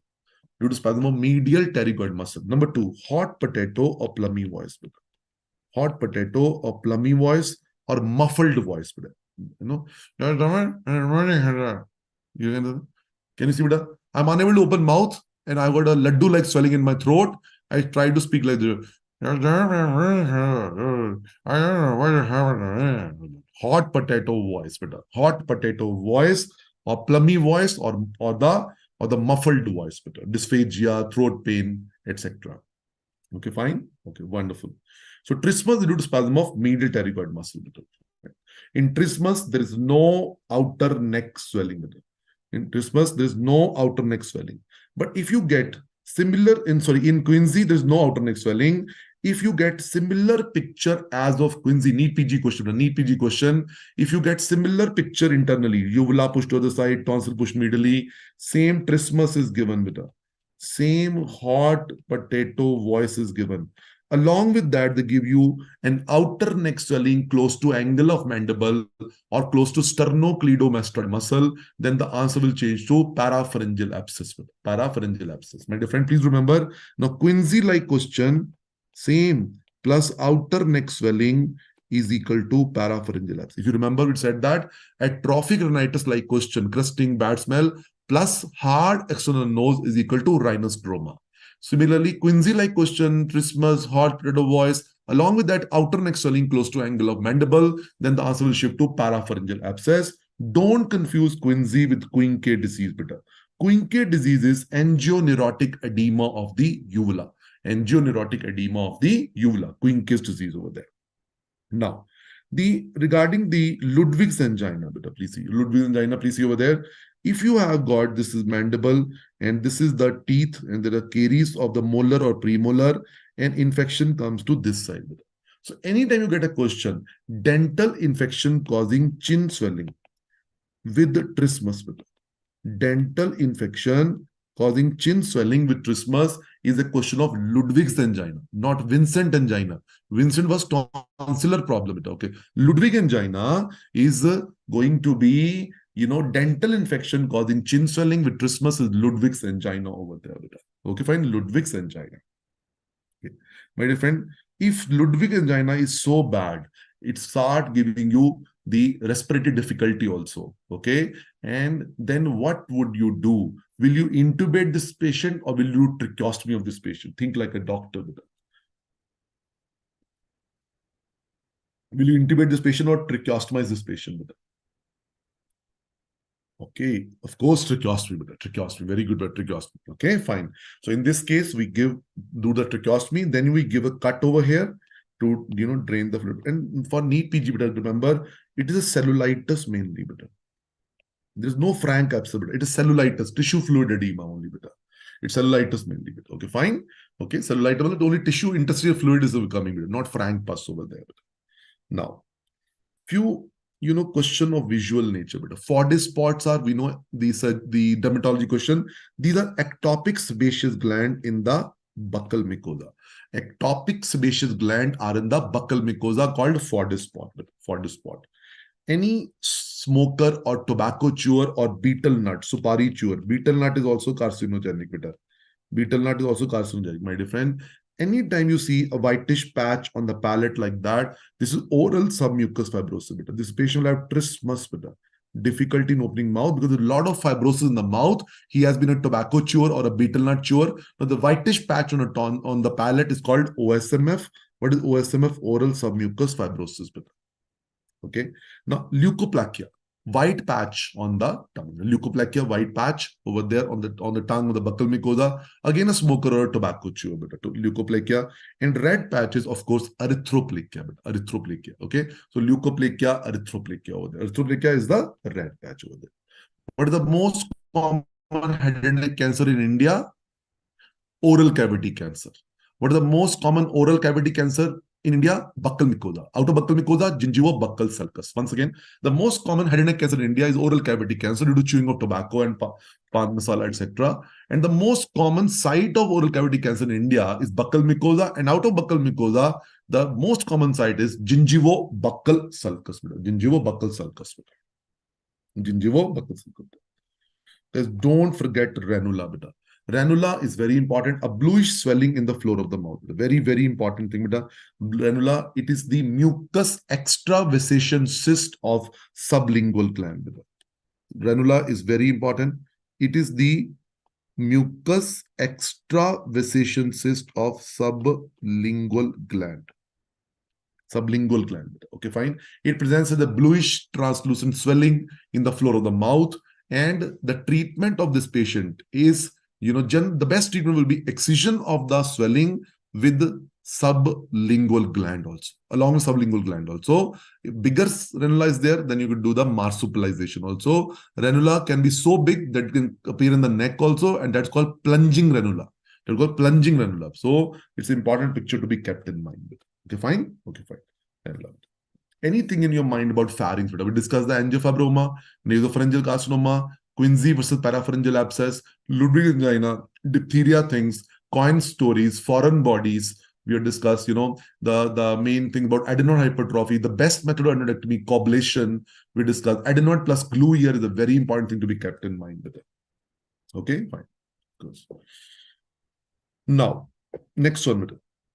Next one. Again, may I remind you that these classes are only to touch upon the main points of the concept. The classes are very detailed, but they're very lot. It's a revision, means having a vision first, then a revision. I'm sorry to really inform you, because some people start taking these things as the primary source of preparation. I'm sorry, that is not the right approach actually, because it's a revision together revision. It's basically the session has been designed by ISM Edutech and doctoral people together to make sure that you touch upon the main points of, as if in the evening you're revising the things of your notes rather than you doing on your own. We should revise together. That is the thing over there. It's not that this is the material for the whole preparation. There are a lot of things which are discussed in the main class and all. But I hope you understand my point, no? Because we should not be misguided by this, because later on somebody hears this video and he might feel that, okay, this is the end of the anatomy or the surgery or the radiology or the ENT. No. This is a revision with the teacher, with the educator of your notes. I hope you understand that part. Fine. Now, let us start the third part. Let us start the third part. The third part is, of course, the larynx. Fine, larynx. Can you start the larynx? Can we start the larynx? Larynx. Okay. No. Everyone, please tell me. Can we start the larynx? Okay, very good. Now, please see this larynx, larynx, and this yellow complete ring is the cricoid ring. Cricoid ring, and this leaf-like cord is epiglottis. These are the vocal cords, and this is a arytenoid. Arytenoid make the posterior 1/3 of the vocal cord. So C for cricoid is a complete ring-like cartilage. Epiglottis cover vocal cord partially, and the arytenoids are a paired cartilage which make the posterior 1/3 of the vocal cord. That's important. But okay, fine. My dear friends, please do keep in mind that tracheal rings are not complete rings; they are incomplete rings. They're incomplete rings, and they are only tracheal ring are open from backside, and that defect is covered by a muscle called trachealis muscle. That defect is covered by a muscle called trachealis muscle. Trachealis muscle. Okay, fine. Now, everybody. Now, please see, please see, thyroid and cricoid are this one. Thyroid is this thyroid, and this is cricoid. And the larynx is from here to here. It's from C3 to C6 vertebra. Larynx from C3 to C6 vertebra. MCQ. Hyoid bone is not a part of larynx. Hyoid bone is above the level. INSTT question. Hyoid bone is above the part of larynx. Above the larynx. Okay, fine. Hyoid bone is above the larynx. Okay, fine. That's the question. So this is your C3 to C6 vertebra. and between the two is larynx. If you remember, at C6, larynx and the trachea starts. Trachea starts. Okay, fine. Now, let's go further. The important question is this one. Please see again. Now, please the concept. This is A for arytenoid. Arytenoid make posterior one third of vocal cord, and E for epiglottis, which covers the vocal cord. And this fold is called aryepiglottic fold. One on this side, one on this side also. These are real vocal cord, true vocal cord, and they are the false vocal cord. And between the true cord and false cord, we have space called V. V for ventricle. Ventricle. And from ventricle, one thing comes out is S. What is S? Saccule. Saccule. Ventricle and saccule. Fine. Ventricle and saccule over there. Now, everybody please see on the screen. Now, let's discuss this one. Larynx is lined by ciliated columnar epithelium, except vocal cords, which are lined by stratified squamous epithelium.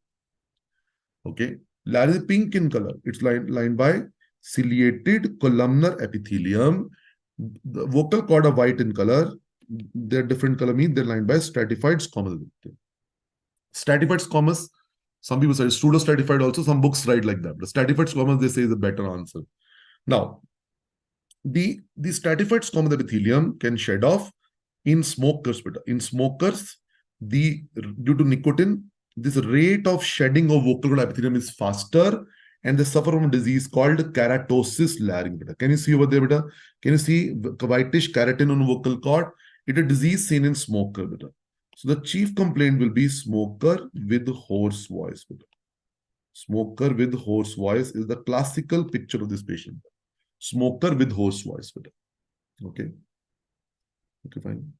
Okay. Okay. Okay, fine. Smoker with the hoarse voice. Smoker with hoarse voice. Okay. Now, the treatment of choice of this patient, it's a pre-malignant disease.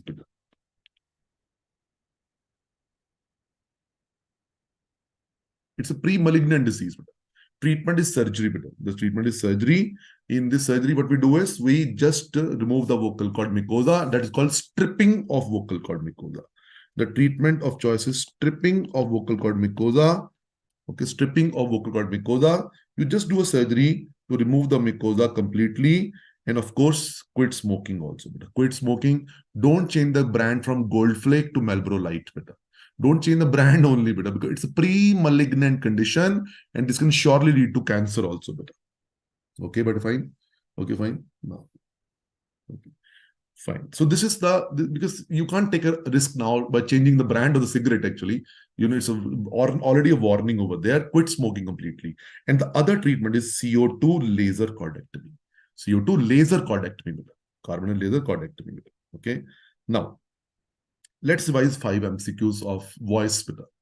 Males have low pitch voice, and females have high pitch voice.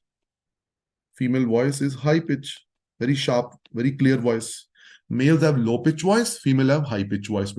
Now look at my voice, croaky voice. Female voice is clear voice, more serene voice, more smooth, soothing voice. But if reverse happen, if Narendra Bhai speaks like Mamta Bahan, the disease is called puberphonia. If Mamta Bahan speaks like Narendra Bhai, the disease is called androphonia. So puberphonia is high pitch voice in males. Male should have low pitch voice. High pitch voice in male called puberphonia. The name of speech therapy exercise is Gutsman maneuver.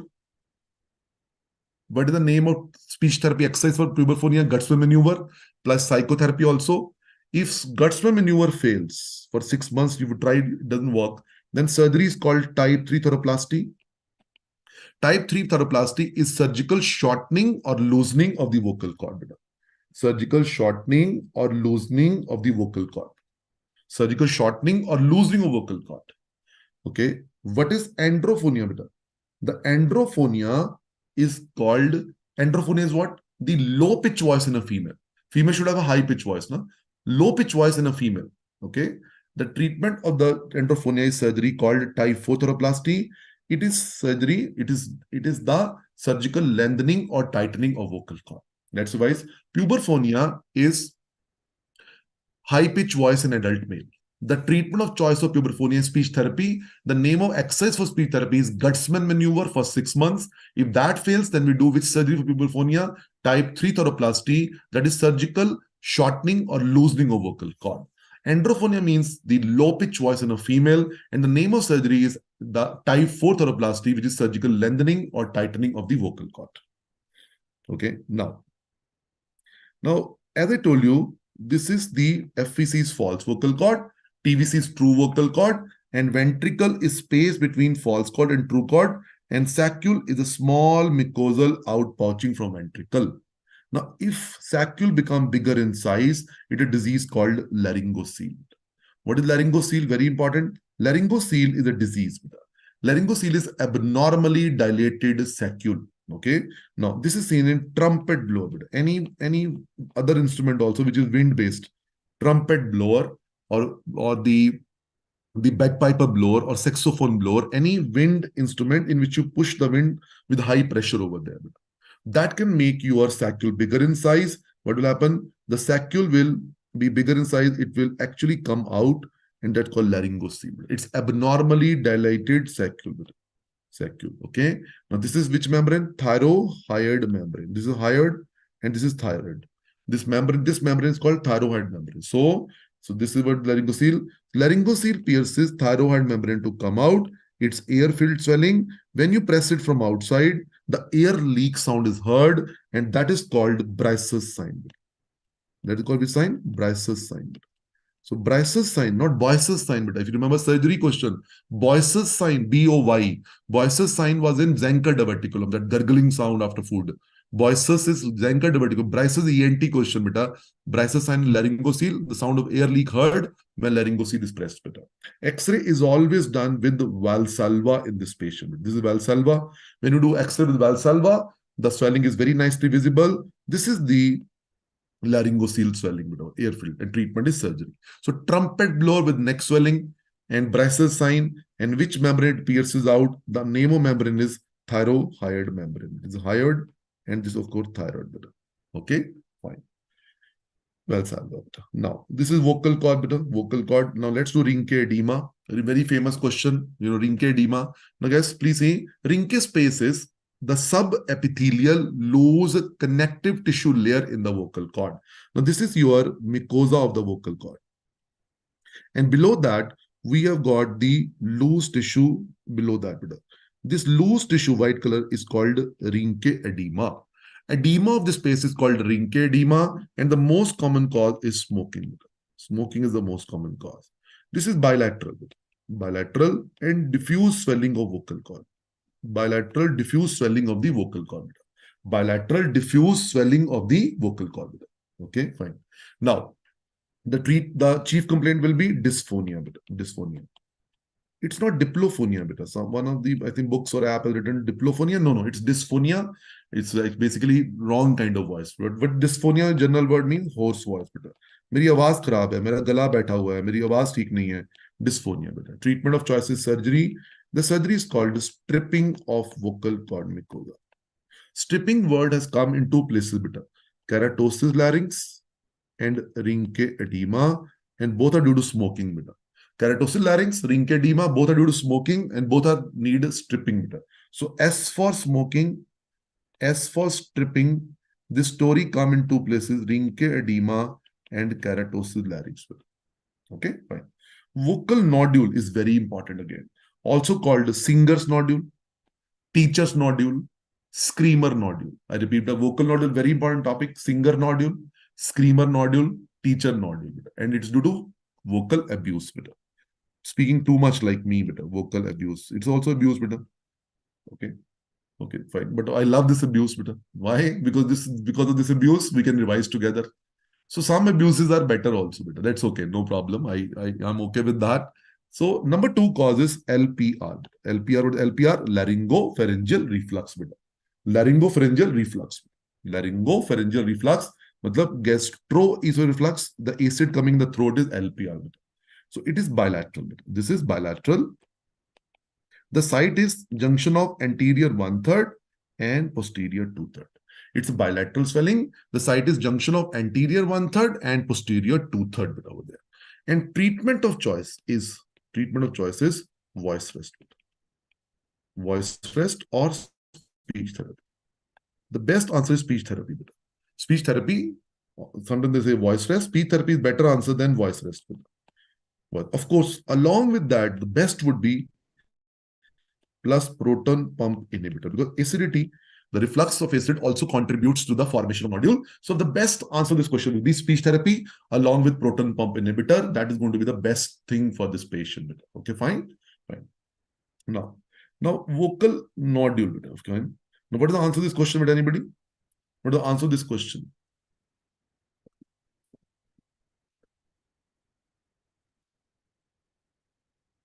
What is the answer to this question, beta? A, B, C, D.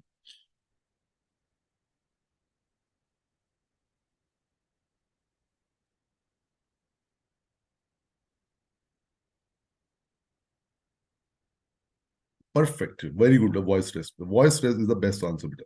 In this question, beta. Otherwise, the best would have been speech therapy with proton pump inhibitor. But don't write surgery, beta. Okay, fine. No.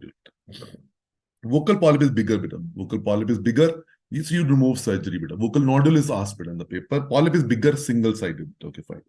Now, intubation melanoma due to intubation. You done wrong intubation in two patients, general anesthesia patient or ICU patient. ICU patient on ventilator, both patients need intubation. General anesthesia patient, ICU patient on ventilator, both need intubation. Intubation granuloma, it's iatrogenic. Matlab, it is a problem caused by doctor mistake, and generally it is anesthesia people, because anesthesia people are responsible for doing intubation. So can you see two laddus over there, beta? Okay, unilateral, bilateral, of course, bilateral. And this is seen at junction of anterior 2/3 and posterior 1/3. Anterior 2/3 and posterior 1/3. Anybody, where was the vocal nodule, beta? Where was the vocal nodule? Junction of anterior 1/3 and posterior 2/3. And this is reverse of that. This is junction of anterior 2/3 and posterior 1/3. And treatment is microlaryngeal surgery. What is MLS, beta? Microlaryngeal surgery. How the question can be asked from you, beta, please see. They will ask you, 45-year-old female patient, operate for appendectomy, and she has developed hoarse voice after surgery. And appendectomy cannot lead to vocal cord damage. Appendix is 1 kilometer away from the vocal cord. No surgeon can be so daring that he can damage the vocal cord while doing appendectomy. No, it's not possible. Okay, it's impossible. So this is not due to that. This is due to general anesthesia. That's the main word. Okay, fine. And the answer to this question is intubation granuloma is the cause of hoarseness of voice in this patient. Intubation granuloma is the cause of hoarseness of voice in this patient. Fine. There's juvenile papilloma. This is very important topic for NEET PG people. It has not been asked in FMG paper. Juvenile papilloma, let me discuss. The NEET PG people, please hear me carefully. INICT also. This is actually caused by the human papilloma virus 6 and 11. And this is actually in the female genital tract. And during delivery, the baby got infected. So juvenile means it's a disease of 3 to 6 year old child. Now, unfortunately, it's a pre-malignant disease. NEET PG people, please note, it's a pre-malignant disease. It can convert to cancer. Now, baby got the infection at birth. Now, these are the viral warts on the vocal cord. Please see, if you see, there are the viral warts or HPV wart. There are HPV warts over there, WARTS warts. And generally, the MCQ will be that 3 to 6 year old child with chronic hoarseness of voice, plus minus respiratory difficulty also. Why? Because they can grow into trachea also. They can grow to trachea also. That can be a problem. So 3 to 6 year old child with chronic hoarseness of voice, plus minus respiratory difficulty, that can be the presentation. Treatment is microlaryngeal surgery with carbon dioxide laser. We use a laser to burn these papilloma, but they come back again. They unfortunately come back. And very famous question for NEET PG INICT is, which drug can be injected into the vocal cord to decrease the recurrence? The answer is intralesional cidofovir. Intralesional lesional cidophovir. This is purely for the NEET PG INICT beta. Intralesional cidophovir is injected into the vocal cord intralesionally after surgery to decrease the recurrence rate. But okay, fine. Okay, well. There are many other bifazimab, cisplatin acid, indole 3 carbinol, but this is what has been already asked. Beta. You should know about it. Okay, fine. In the main segment, we discuss all these agents. Beta. Don't worry. Now, all of you, please see them. Guys, please see the two mirrors of ENT. Beta. Okay, indirect laryngoscopy mirror is a straight mirror, and posterior rhinoscopy mirror is an angulated mirror. Beta. It's an angulated mirror over there. Beta. Fine. So all you see, beta, this is for the laryngeal examination, and this is used for the posterior rhinoscopy, particularly for enterocoinal polyp. If you remember, enterocoinal polyp grows backward, and it is better seen on posterior rhinoscopy, beta, with the help of posterior rhinoscopy mirror. Beta, over there. Now, the vocal cord, muscles are very, very important. Beta. Let's revise the vocal muscles. Beta. Please see, there are three. One is abductor muscle. Beta. The abductor muscle, abductor, ABD. Beta. Abductor muscles are only one. Beta. Posterior cricoarytenoid is the only abductor muscle of vocal cord. There are four adductor muscles. Beta. One is lateral cricoarytenoid, thyroarytenoid, interarytenoid, and cricothyroid. Cricothyroid. And there are two tensors also. Tensors. The tensor are, again, cricothyroid is the main tensor. And number two, vocalis muscle. Vocalis. And tensor muscle give us quality of voice. Tensor muscle are for quality of voice. Very important for singers. Let's revise. The only abductor muscle is posterior cricoarytenoid. There are four adductors are lateral cricoarytenoid, thyroarytenoid, interarytenoid, and cricothyroid. The two tensor are cricothyroid is the main tensor, number two vocalis, and tensor give us quality of voice. Tensor are very important for singers. Which muscle lies outside larynx? Cricothyroid. Cricothyroid. So cricothyroid is lying outside the human larynx actually. So it will have to take the nerve supply from outside the larynx only. So the famous statement to revise is all muscle lie inside larynx except cricothyroid. Therefore, all muscle are supplied by recurrent laryngeal nerve except cricothyroid, which is supplied by external branch of superior laryngeal nerve. Now read once again with me. All muscle are supplied by recurrent laryngeal nerve except cricothyroid, which is supplied by external branch of superior laryngeal nerve, also called external laryngeal nerve. External laryngeal nerve. Okay, fine. Now, please see, beta. Please see. I hope you remember anatomy question, beta. Right R-len is shorter than left R-len, beta. Okay, that is why the vocal cord palsy left is to right 4:1. This is because of the longer course of the left recurrent laryngeal nerve. Because left is bigger than size in the right, beta. Left is taking a turn around arch of aorta, and right is taking turn around subclavian artery. Beta. Okay, arch of aorta and right around the subclavian artery. Bache. Okay, thyroid gland is very important. This thyroid gland, at the upper pole of thyroid gland, we have got the superior, the laryngeal nerve. And the lower pole, we have got the recurrent laryngeal nerve. So while doing surgery, please be careful over there. Okay, fine. When you do thyroid surgery, please be careful. Please look at the scene. Look at the scene. Thyroid surgery is very important. Now, if it's a unilateral vocal palsy, single-side cord palsy, treatment is conservative treatment. Conservative treatment. My different conservative treatment. Okay, fine. Conservative treatment. Everybody, there are five, I'll tell you later, but there are five questions you have to mark conservative treatment. For, please read. The single-side cord palsy, like due to any cause, mark it conservative. Problem is bilateral. Please see. Now, the famous question, please see. If you are doing thyroid surgery and both RLN are damaged by the surgeon, okay, now only muscle which is working is cricothyroid, because you said that all muscle are supplied by RLN except cricothyroid. So if RLN is damaged, only cricothyroid working. And if you remember, cricothyroid, if we said that, it's an adductor muscle. So if both RLN are damaged during thyroid surgery, it will lead to what, beta? Both vocal cord will come in the midline, because only muscle working is cricothyroid now, and that is the adductor muscle, and that cord will come right in the midline after surgery, and this is called bilateral abductor palsy. It's a serious emergency in the operation theater right after thyroid surgery is over. It's a serious airway emergency in the operation theater right after thyroid surgery is over. Patient will be having difficulty in breathing, but can speak normally because we speak with close vocal cord. So patient is having airway emergency, respiratory difficulty with stridor but normal voice. To save the patient, immediate treatment is tracheostomy. Now this is the case of bilateral abductor palsy. Abductor palsy means abductors are not working. Now, this is due to bilateral RLN injury during thyroid surgery. Once again, bilateral RLN injury in thyroid surgery, only muscle working is cricothyroid, and that leads to the adductor movement of the vocal cord, and both cord come in the midline, and the name of palsy is bilateral abductor palsy, and patient has got respiratory distress and the stridor with normal voice. The immediate treatment, life-saving treatment in the operation theater only is tracheostomy.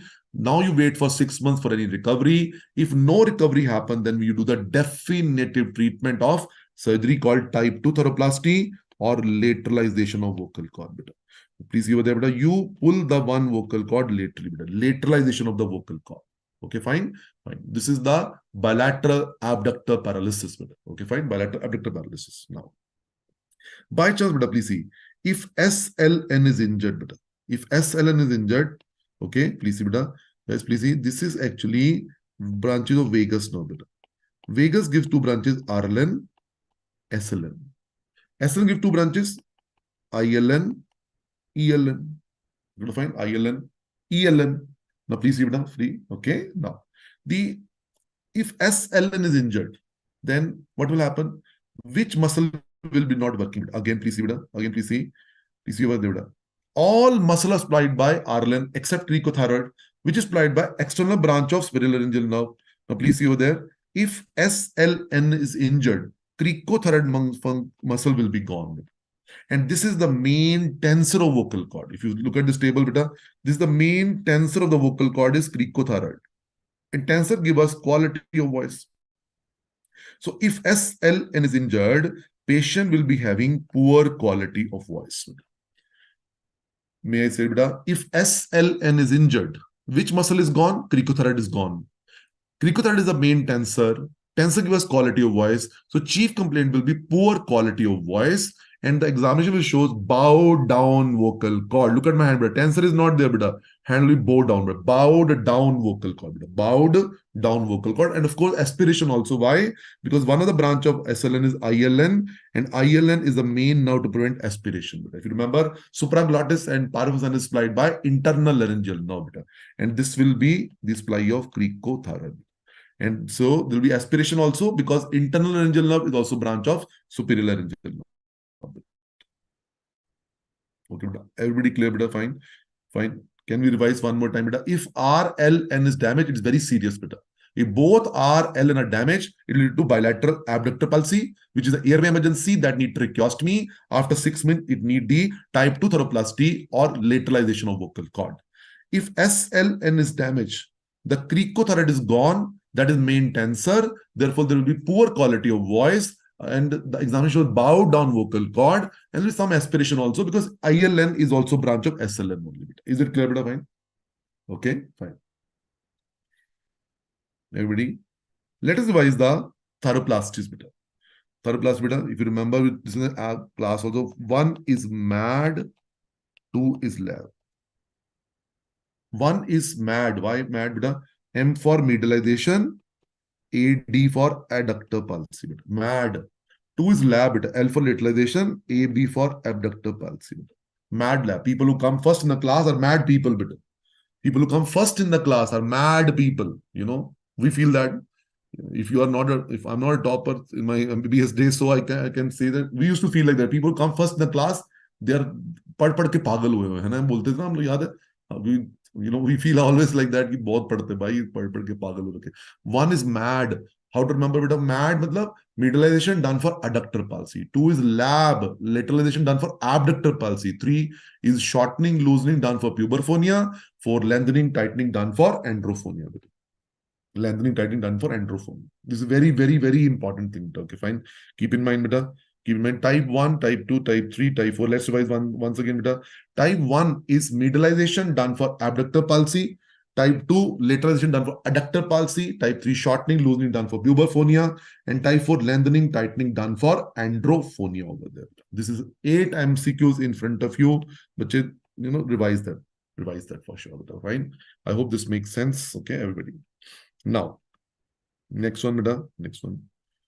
Laryngomalacia is a very important topic. Beta. It is coming time and again and again and again. Beta. Okay, let's revise. Laryngomalacia is the most common congenital abnormality of larynx.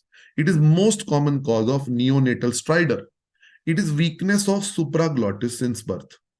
Supraglottic problem cause inspiratory stridor. So patient has got a stridor as the main symptom since birth. There are 4 points about stridor to be remembered.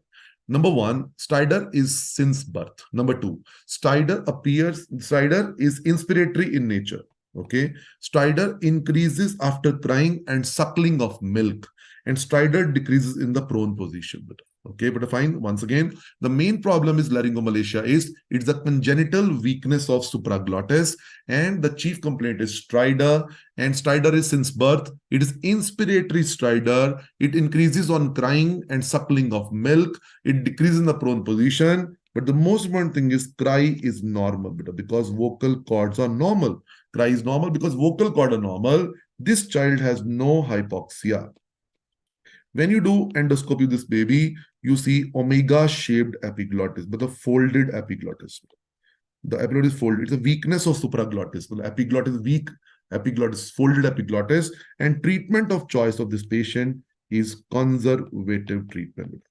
Conservative treatment. Wait and watch. Reassure the parents it's self-limiting condition. Reassure the patient it is self-limiting condition. 5 MCQs of your paper, NEET PG FMGE, in which you have to mark treatment non-surgical, conservative treatment or wait and watch. Number 1, unilateral vocal cord paralysis. Number 2, unilateral vocal paralysis. Number 2, laryngomalacia. Number 3, CSF rhinorrhea. I told you don't do any surgery. Number 4, traumatic perforation of tympanic membrane. And number 5, vocal nodules. We don't do surgery in vocal nodule immediately. Once again, I'm not saying don't do anything. I'm saying non-surgical treatment. Okay, fine. We say conservative therapy. Okay, fine. Now, everybody please see. Let's revise one more time. 5 MCQs in your paper in which you mark conservative treatment are: number 1 is the laryngomalacia in front of you. Number 2, CSF rhinorrhea. Number 3 is the unilateral vocal cord paralysis. Number 5, traumatic perforation of tympanic membrane. And number 5 is the vocal nodule. One more time. Number 1 is laryngomalacia. Number 2, CSF rhinorrhea. Number 3, unilateral vocal cord paralysis. Number 4, traumatic perforation of tympanic membrane. And number 5, vocal nodule. Non-surgical treatment to be written down there. Okay, fine. Now, glottic web. This is the most common site of the laryngeal web. Glottic web is the most common side of laryngeal web, and the chief complaint will be hoarse cry. Hoarse cry is the chief complaint. Hoarse cry is the chief complaint patient. Okay, now let us do one disease called acute epiglottitis. Acute epiglottitis is, first of all, it is very important disease. It's a serious pediatric airway emergency. It's bacterial infection of supraglottis. Supraglottis, and most common bacteria is Streptococcus pneumoniae, followed by Haemophilus influenza B. The age of the patient is 2 to 7 years. Okay, not infants. Now, this child has got severe respiratory difficulty. It's a very sick child with low SpO2 given over there. Again, inspiratory stridor. Why? It's an infection of supraglottis. Supraglottic problem cause inspiratory stridor. The patient got high fever. Patient got drooling of saliva, hot potato voice. Child sits bending forward, and this is called tripod sign. Child sits bending forward called tripod sign. X-ray neck will show the thumb sign. Swollen epiglottis look like thumb, and that is called thumb sign. Thumb sign. X-ray neck will show thumb sign over there. Fine. The first treatment is intubation. Airway management by intubation. Then you attach the ventilator. Do not do repeated laryngoscopy. Do not check rectal temperature even. Do not do any unnecessary invasive procedure in this patient. before you do intubation, because that can lead to laryngospasm of this baby. That can be disastrous. Then you give steroids and then you give antibiotics. First is airway. The second disease like this is acute laryngotracheobronchitis, also called croup. Acute laryngotracheobronchitis is viral infection of complete airway, but subglottis is most affected part. Subglottis is most affected part. Subglottis is most affected part of this patient. Okay, fine. Now, this is a little milder situation as compared to epiglottitis. How a patient land in the emergency, patient got respiratory difficulty, the biphasic stridor, but mostly inspiratory. In pediatric question, they write inspiratory stridor only. Biphasic stridor means both inspiratory, expiratory, but dominant is inspiratory. Okay, fine. There will be barking cough for this patient. Barking cough due to bronchospasm. Barking cough due to bronchospasm. And the patient will be having some low-grade fever also in this case. If you do X-ray, you will see steeple sign. Steeple sign is the narrowing of subglottis. This is, of course, your trachea. Trachea is okay, but this is the subglottic narrowing. Okay. So steeple sign is narrowing of subglottis, and the treatment is number 1 is humidified oxygen, number 2 bronchodilator, and number 3 steroids. Humidified oxygen, bronchodilator, and steroids are required for this patient, and antibiotics are plus minus, not mandatory. Antibiotics are only given to prevent secondary bacterial infection. Antibiotics only given to prevent secondary bacterial infection. Okay, fine. Now there's a disease called the functional aphonia or hysterical aphonia. Functional aphonia or hysterical aphonia, this is a typical disease of younger females. 20 to 30-year-old female patient. Okay, 20 to 30-year-old female patient, and there is a sudden loss of voice. Sudden loss of voice, and patient is acting the symptom of loss of voice. Genuinely, there is no problem. Patient has got no problem, but patient is doing the acting or pretending the symptom. Anytime this question comes, a young lady with sudden loss of voice, the first possibility is functional aphonia or hysterical aphonia. Okay, it's a psychological disorder, more common in young female. How to prove the diagnosis? Cough sound is normal. Cough sound is normal in this patient because cough is also sound. The patient can cough, can speak also, but the cough sound is normal, and vocal cord movements are also normal. Okay, treatment is psychotherapy. Psychotherapy. Fine. Okay, question says all except. Fine. The answer is C. Now see this question. Let's see this question now. Functional aphonia or hysterical aphonia. What is not true about? Now read the question. Is it a psychological disorder? Yes. More young female, 20 to 30, yes. Vocal movement normal, yes. Patient is unable to produce cough sound? No. Able to. The answer is C. Accepted. Treatment is psychotherapy. Fine. Now, cancer larynx. Very, very important. Cancer larynx. The risk factor is smoking and alcohol. Smoking alcohol is the risk factor. Smoking and alcohol are the risk factor. May I remind all of you, before you enter into this final phase of the examination preparation, DPG, FMGE people, please be super dedicated. Refrain yourself from all the addictive things like Netflix or YouTube or anything like that, with Instagram reels and all that. It's not for some time, just be fully devoted to your exam. Please rest for some time, hear a song, that's okay, but don't see so many things. Like don't consume too much of data, new information. Don't get into this like alcohol and all that. After exam is over, same evening, don't worry, be a monkey again. Nobody cares. You should be doing that only, in fact. But for some time, please be dedicated to your work, the exam actually. Now, most common variety is glottic cancer. It's a smoker with the chief complaint of hoarse voice. Chief complaint of hoarse voice. Okay, hoarse voice. Okay, fine. Okay, hoarse voice. Now, everybody, this is the now, most of the this will be images only, there's nothing over there. I'm not writing anything over anything, so there's no annotation actually on the PDF. Actually, if you see, I will share the one images PDF with you, which is generally there in the Telegram also. I'll send that to the organizers. That's mostly images only, because you have to really, read the main notes also.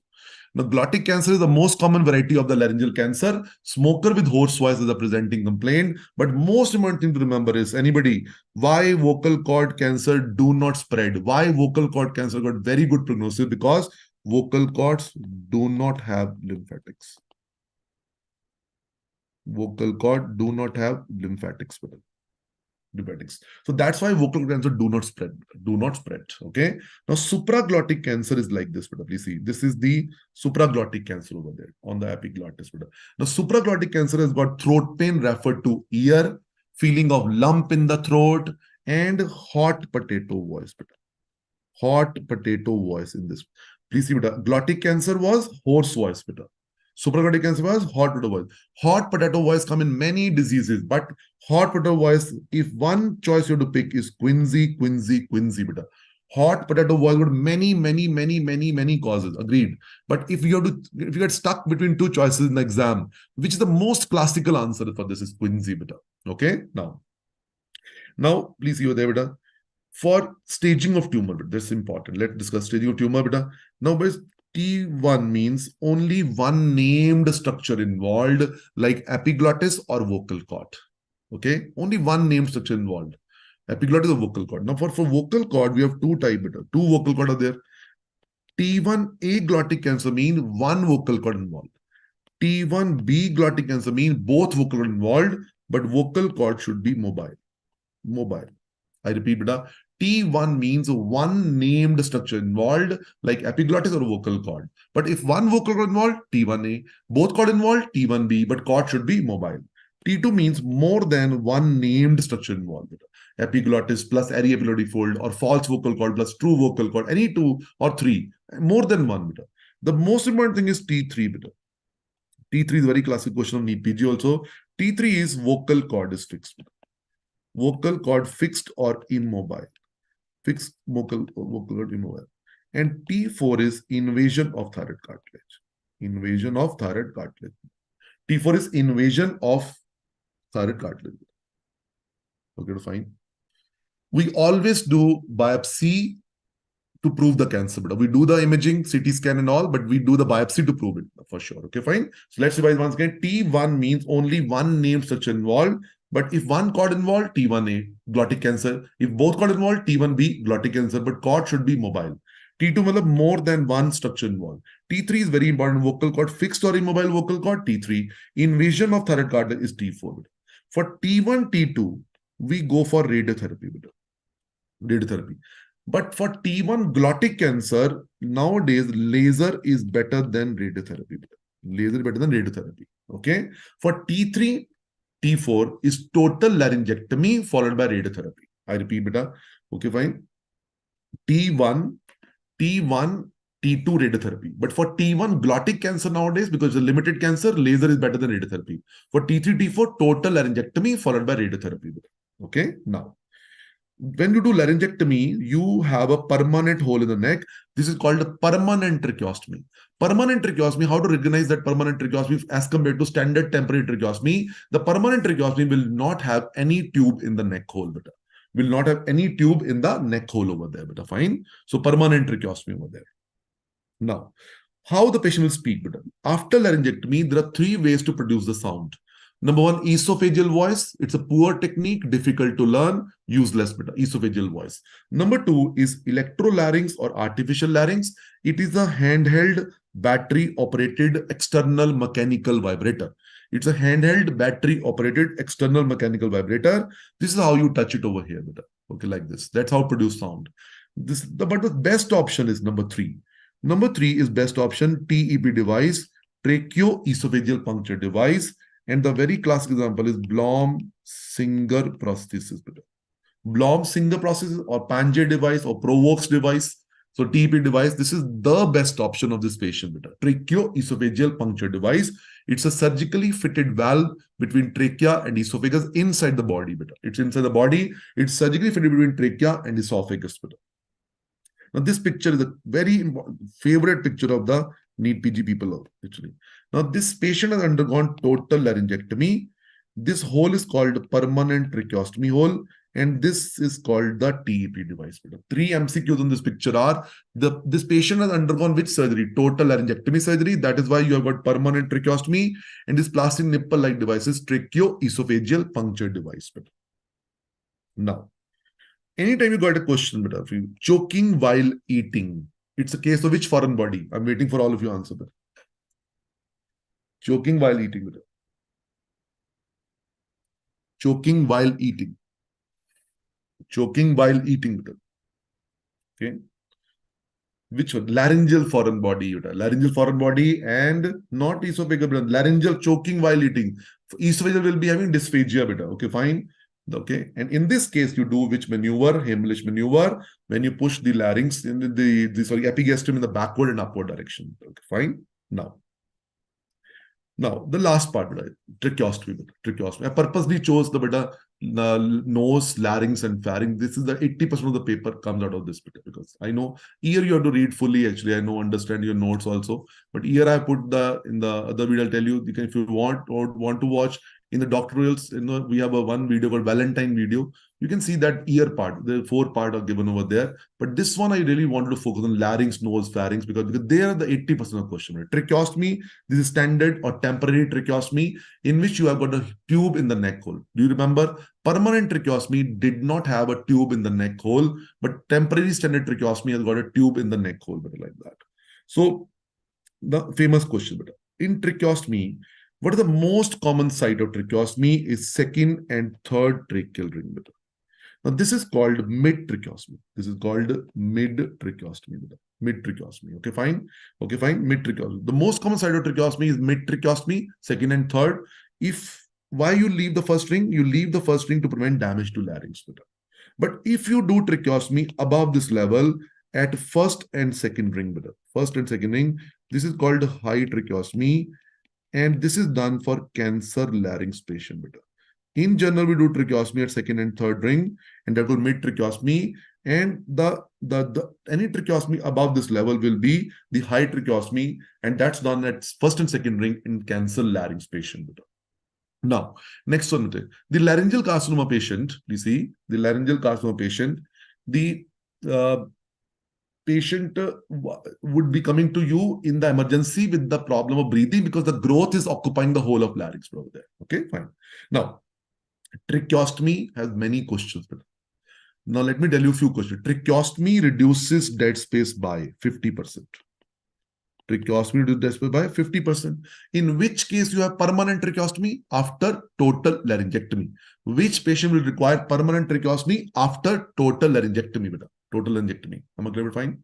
Okay, fine. Now, next question is what? That the tracheostomy can lead to apnea, the breathing stop, due to CO2 washout. Because carbon dioxide is the primary stimulus for breathing to continue. Moment you give a cut on the trachea, the CO2 leaks. CO2 washout is the cause of the apnea. Why you get the surgical emphysema? First of all, what is surgical emphysema? It is air in the subcutaneous plane. Air in the subcutaneous plane. And surgical emphysema is due to tight skin sutures. Sometimes you apply so tight skin sutures that air cannot come out. Two questions in front of you. Apnea is due to CO2 washout, and the surgical emphysema is air in subcutaneous plane and due to tight skin sutures. Now, tracheostomy tubes. Now, generally we use the best tracheostomy tube for ICU patient or in general is Portex PVC cuff tracheostomy tube. Portex PVC cuff tracheostomy tube is the best tube for the ICU patient. Or in general also, the Portex PVC cuff tracheostomy tube is the best tube for the ICU patient or in general also. Okay, fine. Now, right, the cuff decreases aspiration. Cuff decreases aspiration. Cuff decreases aspiration. Cuff decreases aspiration, everybody. Cuff decreases aspiration. My dear friends, may I request all of you, may request all of you to either be connected with me on the Instagram or Telegram, whichever gram you are on. It's okay. No need to install the app for that. But at least let's be connected. Let me, take the journey further. This is like till exam. Let's keep on revising something on either this channel. You can scan these QR codes and get connected with me on on either of these channels, wherever you are comfortable. That's your wish. But let us, and I'll keep sharing, 1 minute audios, videos to revise more diseases like that. If you find go to my Telegram channel, you'll see the links of the some videos which has got the question discussion also. But I put the 50 most important question for NEET PG on the YouTube, on the channel of Dr. Tutorials over there. We have got, one expected question series on the FMG also. We have the previous year question discussions also on the channel. I keep putting the links of that. There is recently we done a video of, clinical Thursday also. It's on ENT, one hour. In that, you find the ear things also over there. I would recommend to you, you go to the Valentine session video also, and you see over there the ear part over there. You can find that very easily. You can just see the fourth part of the ear part in that video, see that. But the purpose of this particular session was keeping in mind the trend of the paper of NEET PG FMG. Let us revise the major chunk of the things, the highlights of the subject also. But let us continue the journey, like in the other spectrum also. The most important, because in the exam, when it gets close, a lot of anxiety is there. Let's have some, Insta connections or YouTube connections just to keep your, nerves under control, calm, so you're able to really perform effectively, efficiently in the exam also. But okay, fine. Now, let me complete this one. The best tracheostomy tube in general is the tracheostomy tube is cuffed, and cuff decreases aspiration. Cuff decreases aspiration, beta fine. Okay, fine. Cuff decreases aspiration, beta fine. Now, please, beta, cuff is there, beta. This is not going to let the saliva go down, beta. Okay, beta, fine. Okay, fine. Very good. Now, this one is what the tube can be uncuffed also. Okay, fine. Now, if the tube is not cleaned properly by suction, the tracheostomy tube blocked. The blocked tracheostomy tube is a disaster. It's an airway emergency scenario. Blocked tracheostomy tube is a disaster, and you did not do the suction properly. In this case, patient will die if you don't do, because saturation level of the oxygen will be falling very fast. In this case, remove the tube immediately and put the new tube. Remove the tube immediately and put the new tube. Remove the tube immediately and put the new tube also in this patient. Okay, remove the tube immediately and put the new tube also over there. And my dear friends, please keep in mind one thing, that the indication of tracheostomy is very important. Let us revise in the end, let's revise the indication of tracheostomy. Indication of tracheostomy, number one is if you allow me, let me say it word. The indication of tracheostomy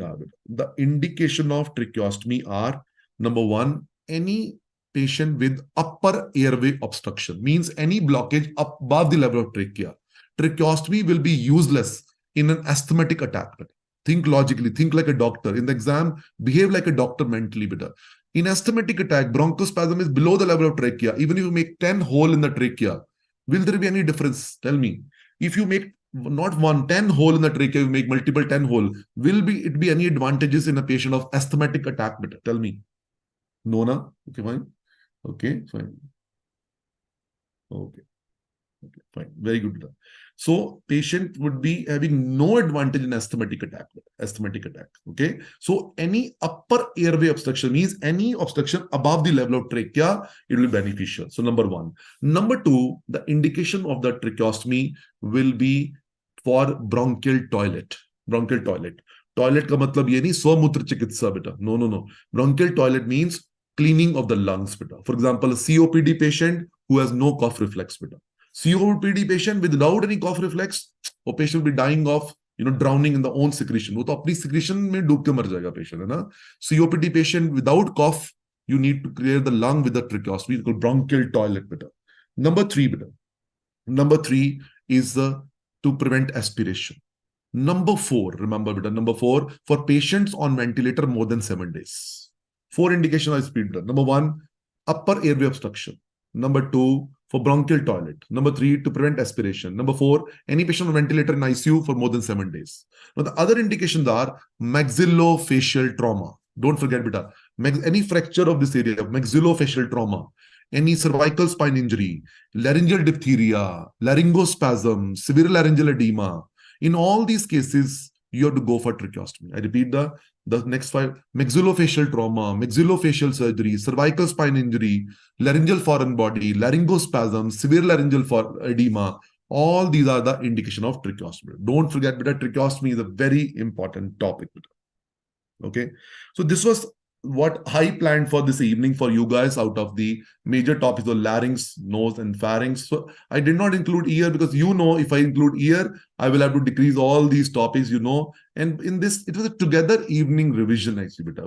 Please take this session as only for revision. My humble request to all of you: do not do all these sessions as primary source of preparation. It's a fast-based thing, but a lot of concepts in the class also. It is just to read the notes together, to remind all those things discussed in the app together in a way that it hits the brain one more time. But that's the purpose of these classes, and that is what ISM Edutech and Dr. Wills actually plan to do for you guys in the last spell of your preparation, so that we are able to contribute one more cent to possibility of success should rise with all these efforts. Actually, that's what the heartfelt wishes prayer is, that may you all reach your success points, what you desire to reach, what you aspire to be. We wish all of you should reach at that point, and you really become wonderful doctor of the future in the fast manner. We don't want it to be delayed process actually, but only thing is, the most important thing is your hard work, your hard work, your hard work.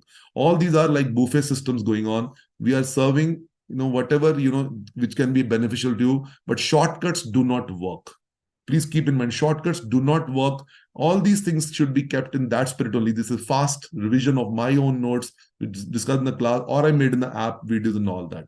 And regarding those Valentine video, and you know what, that video is available on the channel of Doctorials. You can just type the Doctorials over there. There are a lot of videos by various faculty members over there also, and a lot of people be doing the other session on this channel again.